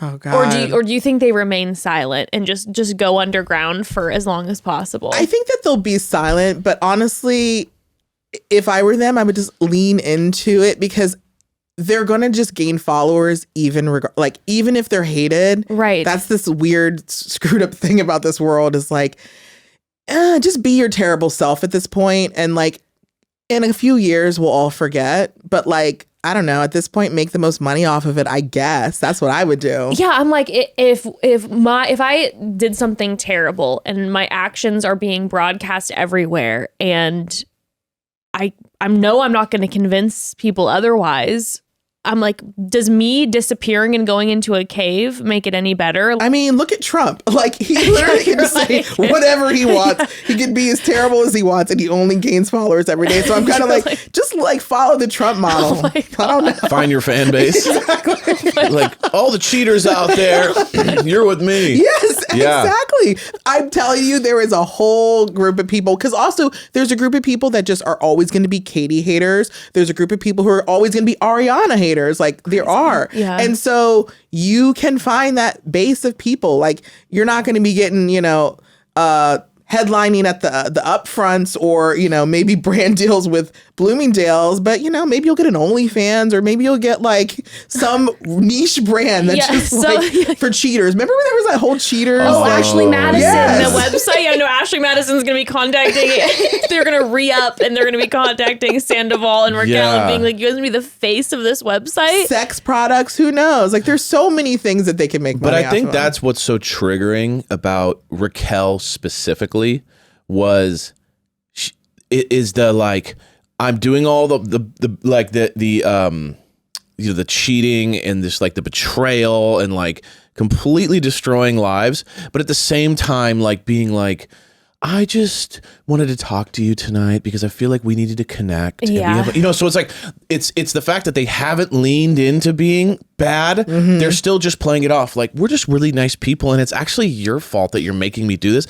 That like makes your mind go insane. And so the watcher just be like, oh my God, I know this person, or I remember this person. It's true. Versus if they go full. If they want full villain. Then you just kind of write them off as just bad. But Yeah. it's the fact that they're playing with your emotions by trying to still be the nice person, and it's so like, true. Yeah, no, that's the thing I think with Sandoval. I'm like, the moment I saw him on my screen, I just couldn't stand him. And I knew this before. This is before Scandoval. I just can't stand the guy.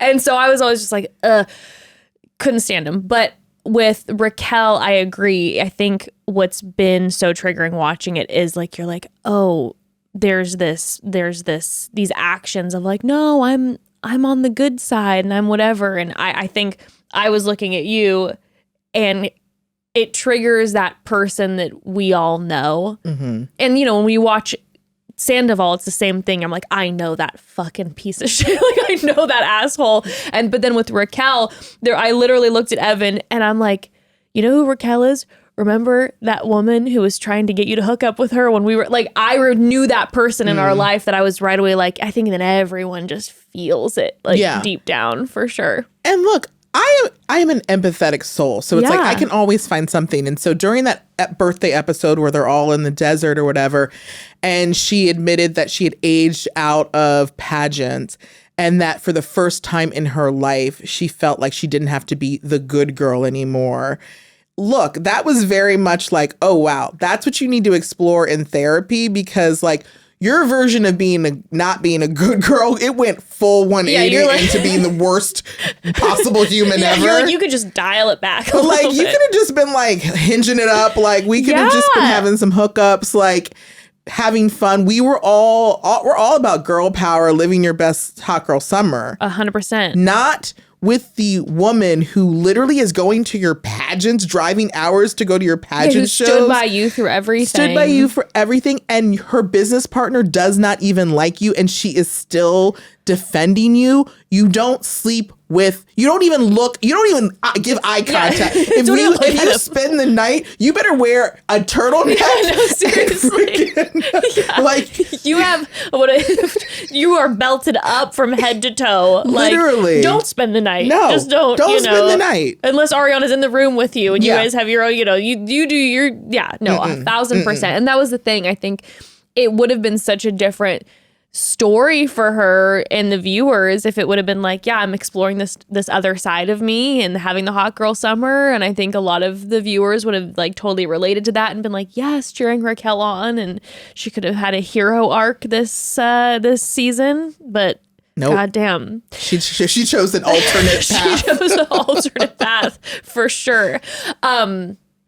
Interview wise, obviously we've heard from Raquel randomly with like, what was it, TMZ?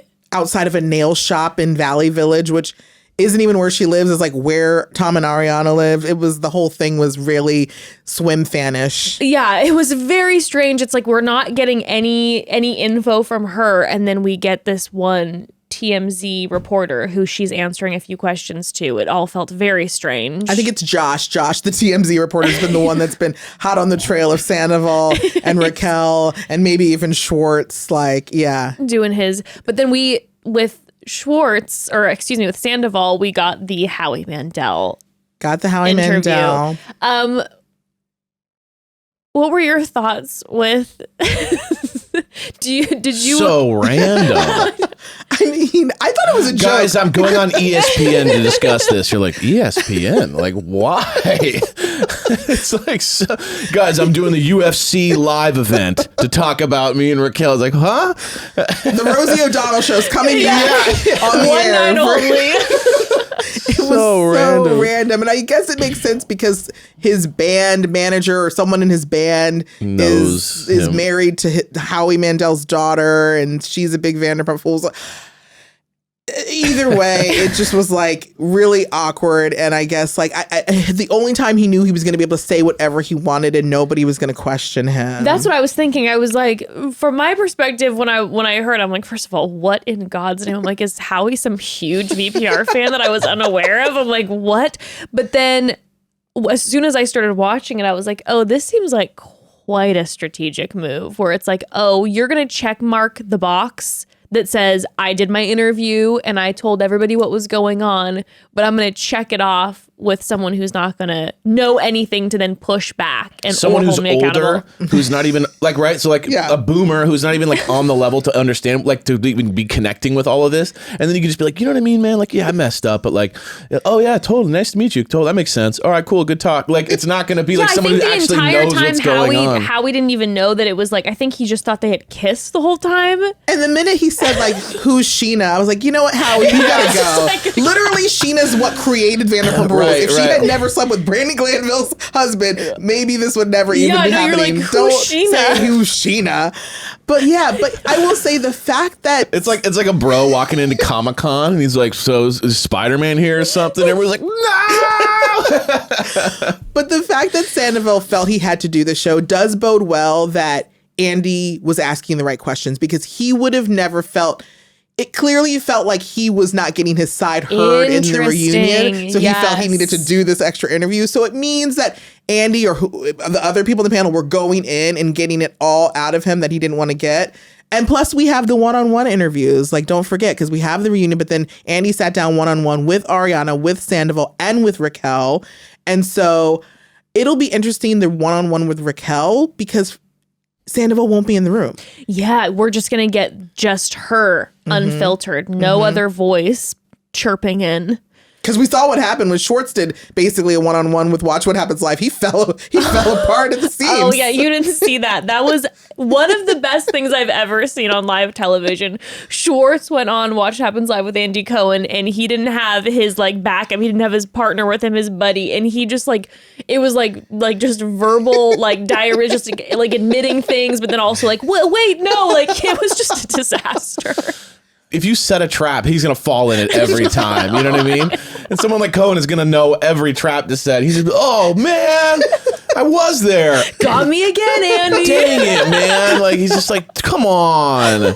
You know, he's just always like falling over. Like, he just like, like just mentally always just like, even like when he made out with Raquel. And then his opening move when he went into dinner, like when Katie was eating dinner, he just popped a piece of his sushi and went, oops. Like he walked over and like, oop. And like that was the opening move. And the last time she heard from him, he had made out with her arch nemesis. And his opening move was like, let me pop this piece of sushi to see if it cracks you. Like, it's just like insane. Yeah. He's experimental. Yeah, he's like, ooh, maybe this will work. Oh God. Oh my God. Well, I mean, yeah, I'm so interested to hear the one-on-ones.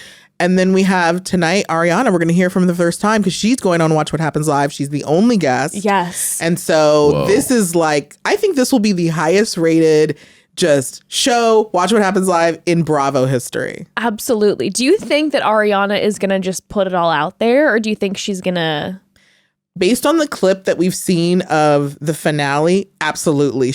It's no holds bar. She's going to say exactly. She might tell us what positions they were in. She might tell us like, when and where they did it. Like, I think she's going to we're going to hear every detail, and why not? God, I sure hope so. The reunion outfit, those photos when they dropped, my jaw is on the floor. Like, the red is just such a perfect, just coming for you energy. And I was saying earlier, I was like, I think that the way that Raquel's handled this whole thing has been a 10. I think her just not saying a word and then just going about her life successfully, beautifully, and acting like we all know what's going on in my life, but I cannot be bothered by that anymore, and holding off until now this pinnacle is just perfect.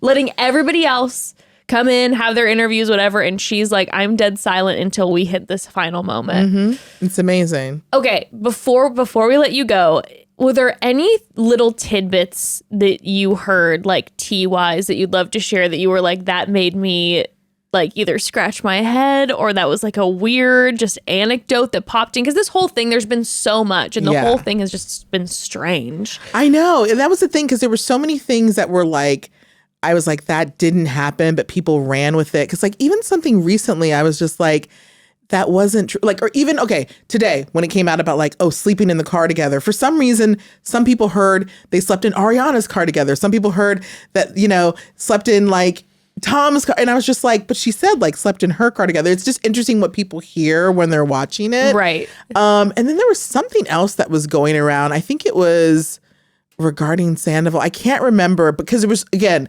this was one of those stories where people were so hungry for information that they were willing to take it from any source possible. And it was really hard to cut through all of that. And like, literally, I would get accused of being like, oh, I guess your sources are wrong. And I'd be like, well, no, actually, my sources are great. I'm just going to let this play out for another 6 weeks, and then you'll hear the truth. And so you'll find out. It was hard to cut through a lot of the noise. Right. And so I think now that we're going to see the finale and all of it will come to light, it will be good. And do you feel like a lot of the information out there was wrong, or do you feel like a lot of it was right. And it was just so much one thing after another that I think a lot of it was right, and I Yeah. think a lot of it was wrong. Like there was equal amounts of wrong as much as equal amounts of right. Sure. Which actually builds the legend. You know what I No, mean? it 'Cause does, it's like for everyone, sure. oh my God, and then it's wrong, and then you can't trust that, and then it's backfiring, and like that builds the anticipation Because so much people more. still believe that Raquel isn't at a real rehab facility. And I'm like, I have it on really good authority. She did go to a legitimate rehab. She didn't go to this spa that everyone is talking about. And so, there was just a lot of that. And Yeah, But a my- lot of the conspiracies. Yeah, sorry. Just, go. no, I was saying just a lot of conspiracy theories, but there was a lot of good information and just as much as bad. So, Do we know if Raquel's back? I mean, nobody has said anything and I haven't seen even any. You would think TMZ would get a picture of her. I'm sure that they're hot on her trail. Right. So I don't know, Especially but with the finale tonight. I'm like, I know. I haven't seen her. So I don't know if she's just at her, family. So I think her family is also in Arizona, so she could have just like gone from rehab and just been like, I'm just going to hang out in Arizona for a Yeah. while. Cause why not? I wouldn't come back until I had to film. No, I would, if this was going down with me, I would stay at my family's house. I'm not leaving the house. Yeah. Sending out mom and dad to go do my errands and my shopping. You can come back here. I'm not leaving. Yeah. Yeah.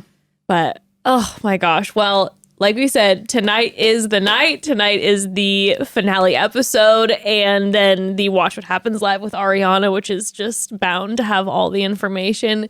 Kiki, thank you so much Thank for you. coming on and just giving us all of your expertise and just You need helping a us with pro. the timelines and everything. Like, it's just so hard to manage all the timelines and the dates and who's who and all of this. So we so appreciate you. Okay, so Talk of Shame Yeah. on Instagram, YouTube as well. I do YouTube. I haven't been keeping up really well. Okay. But yeah, on the Talk of Shame. And I'm also doing weekend TikToks for Daily Mail. So Yes. follow Nice. the Daily Mail on TikTok. And Oh you'll my see me on God. the weekends. God damn. I'll be doing Daily some Mail. coverage for the Vanderpump Dogs Gala for them too. So I cannot wait. Okay, we'll have all that information in the episode notes. We so appreciate you. Thank you so another much. round of applause. Look at everyone. Clap, Lee, clap. Well, thank you so much to Kiki for joining us. I love Kiki so much. Well, it's just nice to have The expert in the the experts. You know what I mean? Because it's like, especially for me. Now, I don't know if you guys have picked up on this, but I come from a very, everything I do is a little loosey a little goosey, jokey. It's It's a little bit, you loosey. just like to joke around, Hey, is that a problem? I love it. Okay, I'm sensing a little judgment there. I'm a fun It's guy. my favorite thing about you. But no, it's just nice to have some education. You know what I mean? Yes. A professor was never in my, view for a career. So we bring those people on, and you are also like that too. Oh, yeah, but I'm no, just the guy in the back of the class going, cake stand. I'm the guy. You know what I mean? Like I'm the guy who's just like, what year are you? He's like 6. That's my version of podcasting. A 6-year senior. So anyway, it's really nice I'm to have. definitely I probably lean a little more towards your style of podcasting sometimes where I'm you'd be just doing cake stands with I me? think it's a little bit like I'm like, it's reality TV, it's funny, let's do this thing. But no, Kiki is just having her here is just a gift, 100%. and I just love her so much. So thank you so much, Kiki. Yes. Again, if you all aren't following the Talk of Shame, please do, because even if you're not into Vanderpump, Kiki has it all. I get all my information, all my celebrity news, pop culture news. I get that from Kiki. She's the best. And also just off of that too, I was just thinking, I'm like, we're just, you and me, we like to have a silly fun time talking about everything that is reality TV. But at the end of the day, I just wanted to say this. Obviously, these are real people. Yeah. And not that Ariana is listening to this podcast, but just sending all the love to her. Yeah. Genuinely, I cannot imagine what this has been like, truly. And I think that's probably why it stirred up so, at the end of the day, I think probably why this has become frontline news is because so many people can relate and have walked through similar situations, even if it doesn't look like how it does on Vanderpump, but just the feeling of pain and betrayal and all of that. So just sending love to Ariana. Seriously. And, obviously this is for the best, and she's moving on and just thriving, and life is is better and shinier, but it's just still so painful. So painful. You know, and I'm sure I'll get a lot of hate for saying this too, but you know, at the end of the day as well, obviously, you know how I feel about Raquel's actions of it all, and the accountability that needs to happen. I know we were talking about the rehab piece, and you know how I feel also about, you know, checking in with your mental health, not that being an excuse, but you know, hopefully accountability does happen and is taken, and there can be growth through that. Yeah. I guess, you know, that's all I can say. It's only uphill from here. I mean, hopefully. Yeah. You know, that's what you hope for somebody. And in regards to Tom Sandoval, well, I don't have much to say to you, Tom Sandoval. Bless Ariana. I think the proof is in the pudding. Tom, time and time again. Yeah. Yeah. And that's that. Anywho, moving on to taking a very different turn. I know at the top of the episode we were talking about, you know, sharing kind of what's been going on the past few days. Again, I know, sorry everybody, I know this is a hard left turn, but it's the family. And so, I don't know, just want to be honest with kind of where we're at and what's been going on in our lives. So this last weekend, we went to DragCon with Ember, which was amazing. Unreal. We had just the best 2 days Seriously. ever. It was so special that you didn't have work and you were able to come with us it this was year. amazing. And Evan and I had just the best time with Ember. You and I both cried numerous times. It was just a really special 48 hours.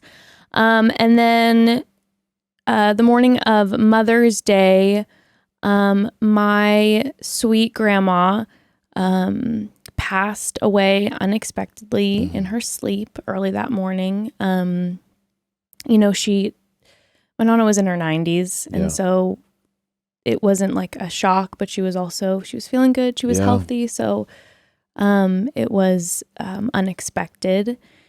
And so, yeah. It was a lot. I mean, The past few days have been hard.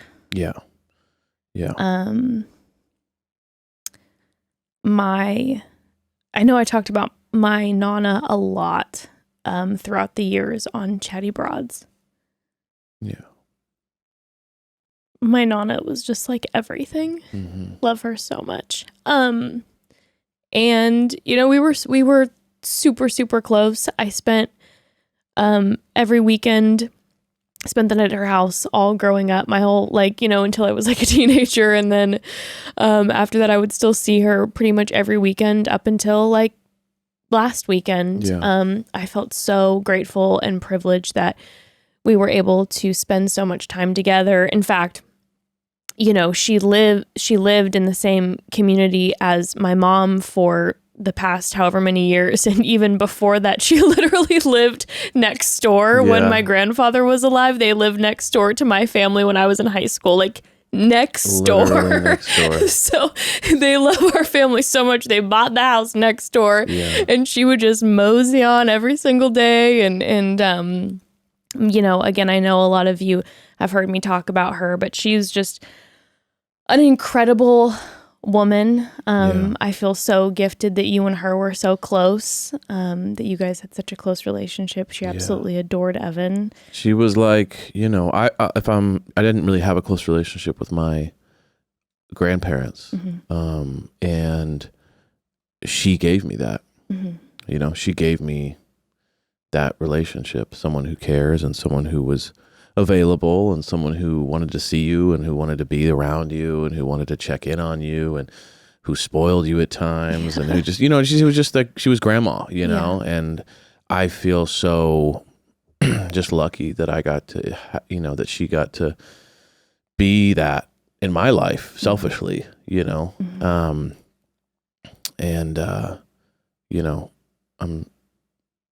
she was a special person who touched a lot of people's lives and was selfless in so many ways. And her story is incredible. Her story is amazing. And I don't remember like how much I've shared over the years, maybe one day, you know, we'll get into a detail about it. I don't know how much I could do today. Yeah, I mean, probably be a mess talking about it. But, you know, she was a strong woman with the most gentle spirit. Like, you know, she was from Switzerland, and her and my grandfather and my mom and uncle lived over there. And then when my mom and uncle were a little bit older, they came and moved to the United States, and you know, started from the ground up, and genuinely like took care of our family. Like, I mean, it's been a generational thing that they've just blessed us. She was an accountant. I did not inherit that side of the brain. Right. I did not get that part of the gene pool from her. But she was also just someone who, her background when she was young, through the wars was unbelievable, and what she endured. And one of the biggest things to me was her love story with my grandfather. I made her tell it to me again and again so many times over the years. They had one of the most incredible love stories I've ever heard.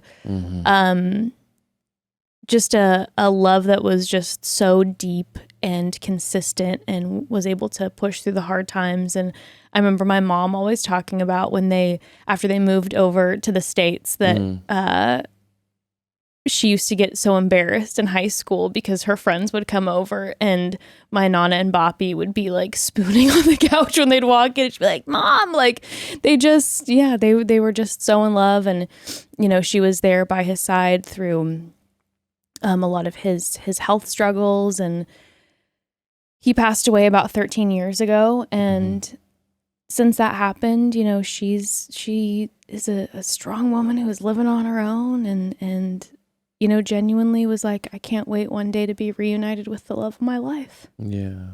And, you know, I don't know what happens after this, but if there is something, I know that those two are together. Yeah. That's for sure. Yeah. But yeah, it's been, you know, I posted about it on Instagram, and I just wanted to say thank you so much to everyone who sent just so many kind messages. It means so much to me and is so comforting. And I saw, you know, numerous people talking about that they had just lost grandparents and other people. And so just, you know, sending so much love to people who are experiencing loss right now, and also who experienced it years ago, because, you know, we talk about it all the time, like grief isn't linear. It comes at different points. And so any sort of loss, like I know, like we recorded earlier today with Kiki, and at the top of the day I was like, yeah, I'm good. And all of a sudden now we're recording this later, and I'm like, Evan came home from work, and I'm like, I'm anxious and a mess. And that's just how it works. Yeah. And so just over, you know, the upcoming days and weeks, and I'm just going to allow myself to just process through it. And you know, I'm probably taking a little bit of a step away from social media for a little bit, just because, I don't know, I'm just kind of downloading some things and all that. But just wanted to share that with everybody. Yeah, I mean, I think it's meaningful. I if I'm being honest, guys, like it can be like a temptation to, when these type of things happen, to just not talk about them at all, and just kind of, you know, oh, well, this podcast is fun and funny, and we don't, you know what I mean? That's not what this is. But it's like, this might be corny, but like, if we're going to call ourselves family, right? This is an element of it. It's not always just, haha, what you know, fun stuff. It's like, this is the reality of life. And sorry if I laughed too hard during some of the Vanderpump stuff earlier in the episode. It's one of those things that I'm just like getting all that energy off my chest. Like, I'm just trying to. Sometimes you have to pull yourself push up my way. Yeah. And I just think that you know, we can tell by the fact that call homes can be really heavy. Yeah. You know what I mean? We can get a lot of heavy call homes, kind of saying, hey, like, I'm really struggling with this. And we just want to say that, you know, we love you guys. We see you, and babe, like, I'm sorry that happened. You know, it's really, really hard. Her name was Claire, and she was a beautiful, amazing, inspirational soul. and she was a matriarch of the family. Yeah.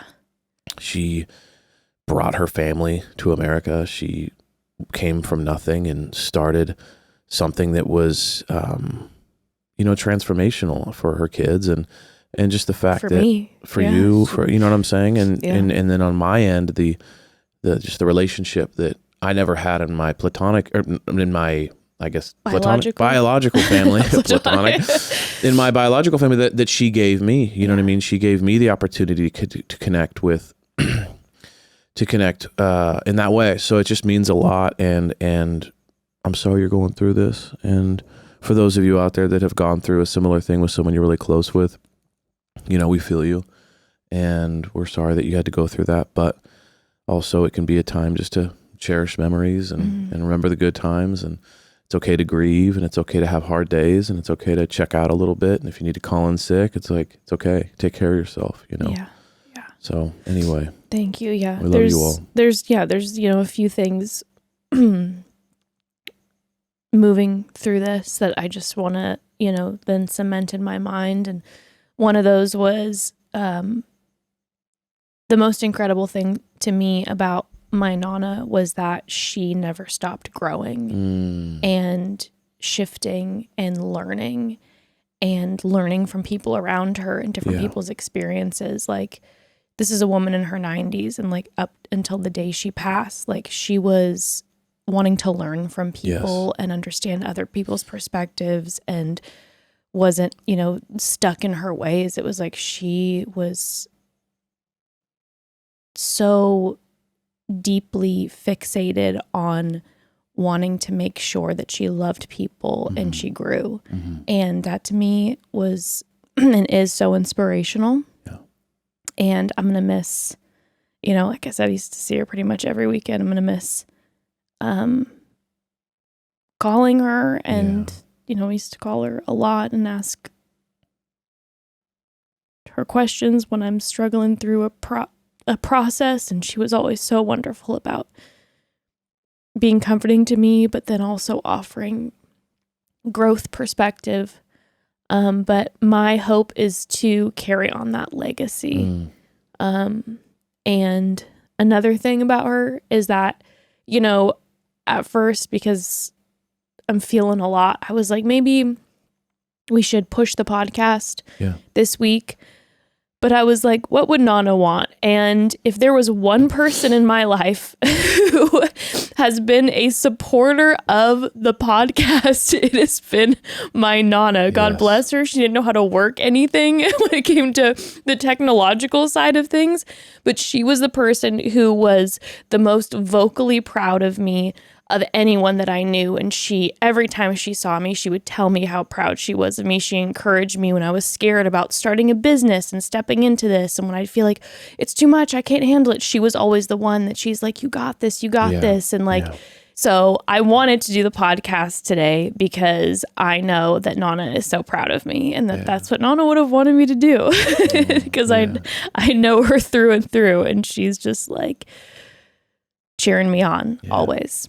So anywho, I appreciate you all listening to me process this, and I appreciate the family for always being so there for us. Like, it brings so much peace and joy to my heart. And, thank you all for being patient with me as I work through this. The Lord knows there might be moments through the upcoming weeks that I might be off or weird, or I don't know, just processing it all. But I love you all, and I love you so much. And thank you for being there for me and my family through all of this. Of course, we're in this together. Yep. So anywho, speaking of that, should we do a call home since we're all in this together? Let's talk to the family, for the love of God. Let's talk to the family. Remember, you can always call home. Hi, Mom and Dad. Hi. So this question might be geared more towards Jess, but Evan, I'd love your perspective as well as that supportive partner. But long story short, I finally have a handle on my chronic depression. Shout out to acupuncture, talk therapy, and antidepressants. It's like the holy trinity. But I'm coming out of this kind of depressive haze, realizing a lot of people in my life, it's like a shadow of my former self following me. I feel like a lot of people are making assumptions of who I used to be, saying no to things, things that people are hesitant to bring up with my parents and, some of my friends, but also even my husband, who has always been super supportive and always has met me where I'm at. I just found out recently that there's some ideas that he had that he didn't bring up because he didn't think it was a good time, that kind of thing. Like, do I need to send out a newsletter or PSA? Like, I'm always going to be mentally ill, but at the same point, I'm like, hey, everybody, like, I have more of a handle on it now. Give me a chance kind of thing. Hope that makes sense. Love y'all. Bye. Well, first of all, love you and just sending you so much love. And I'm so happy to hear that, like you said, you've got that trifecta, the Holy Trinity going on, and that you're feeling, better. I relate to this so much. Sure. Like hearing everything you're saying, I'm like, yes. And I relate to the other end. 1,000%. So I think this is really specific. Yeah, I definitely would imagine that you could relate to the other end. Okay. First thoughts.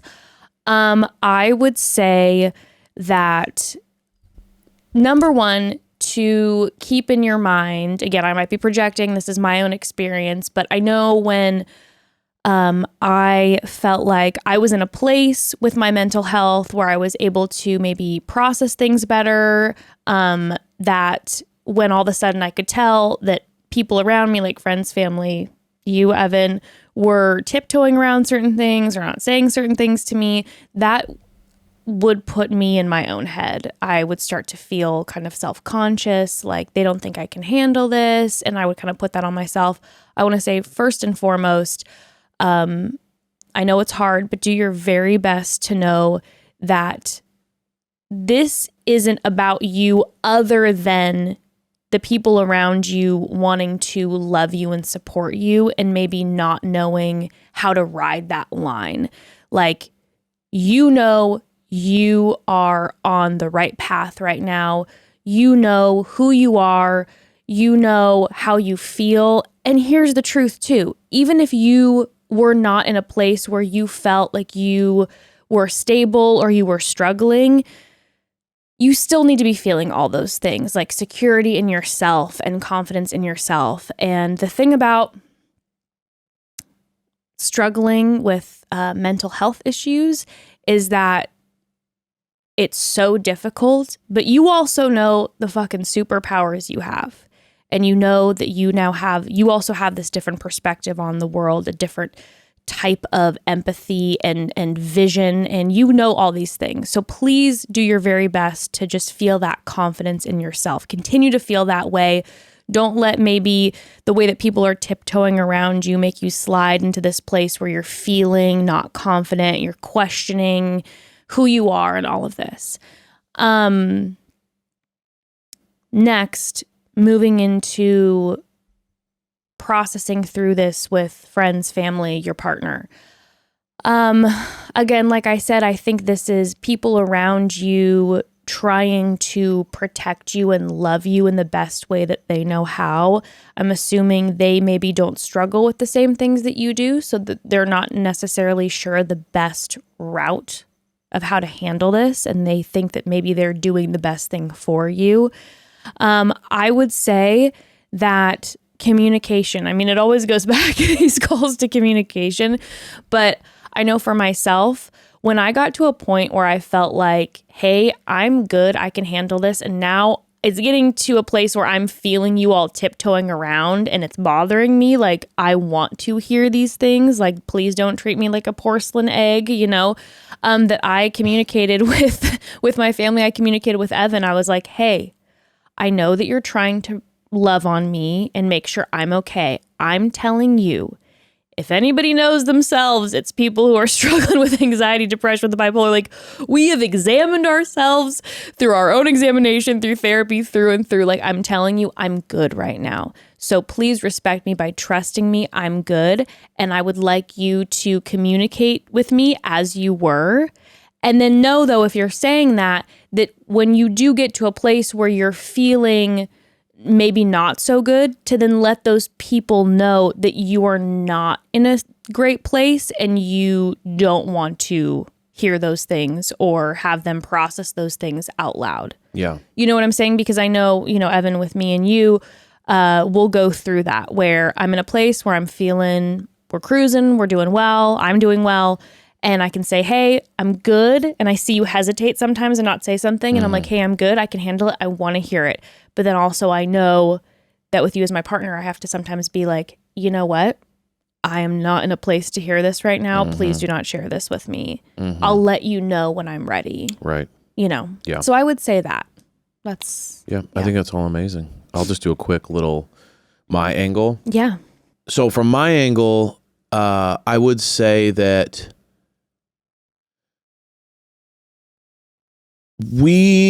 because we're not in your head, we don't know when and how to do it. Like, I'll just be super honest with you. There's just this level of like, we don't understand how it works a lot of times. We don't understand how your brain is thinking. You do. So for you, it's like sometimes. yeah.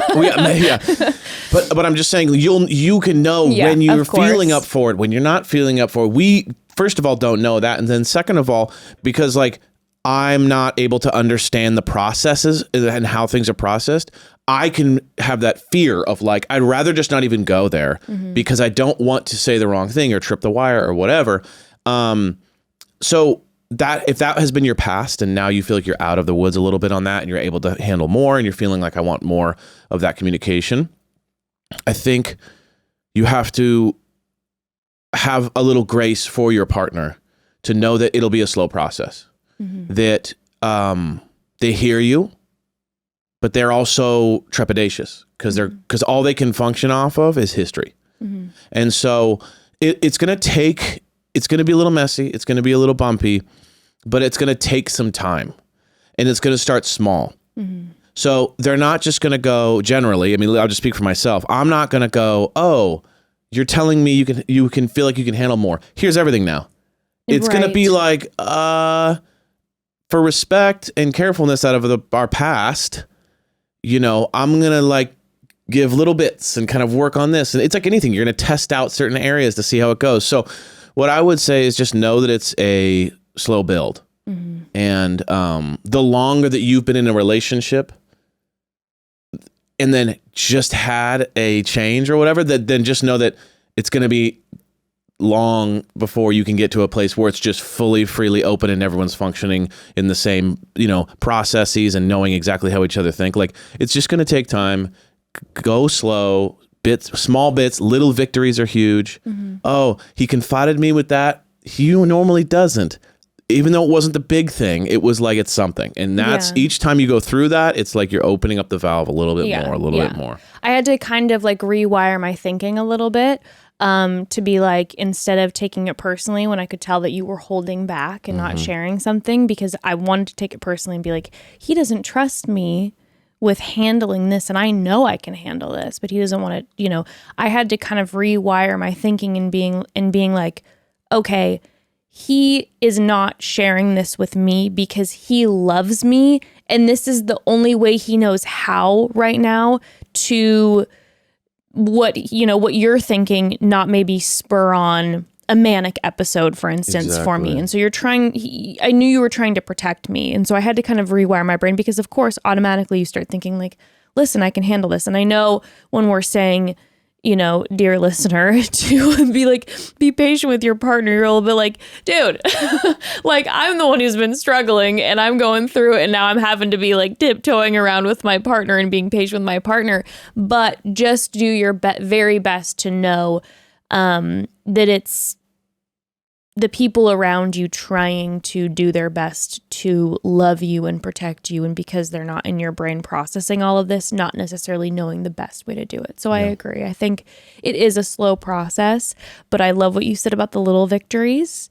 I think that was huge for us. I know when I was maybe coming out of like a really intense, bipolar wave or like a manic wave, and I could sense your trepidation and sharing certain things. When I would notice that you would maybe open up and say something, I would kind of do my best to be like, I really appreciate you sharing that with me. Yeah.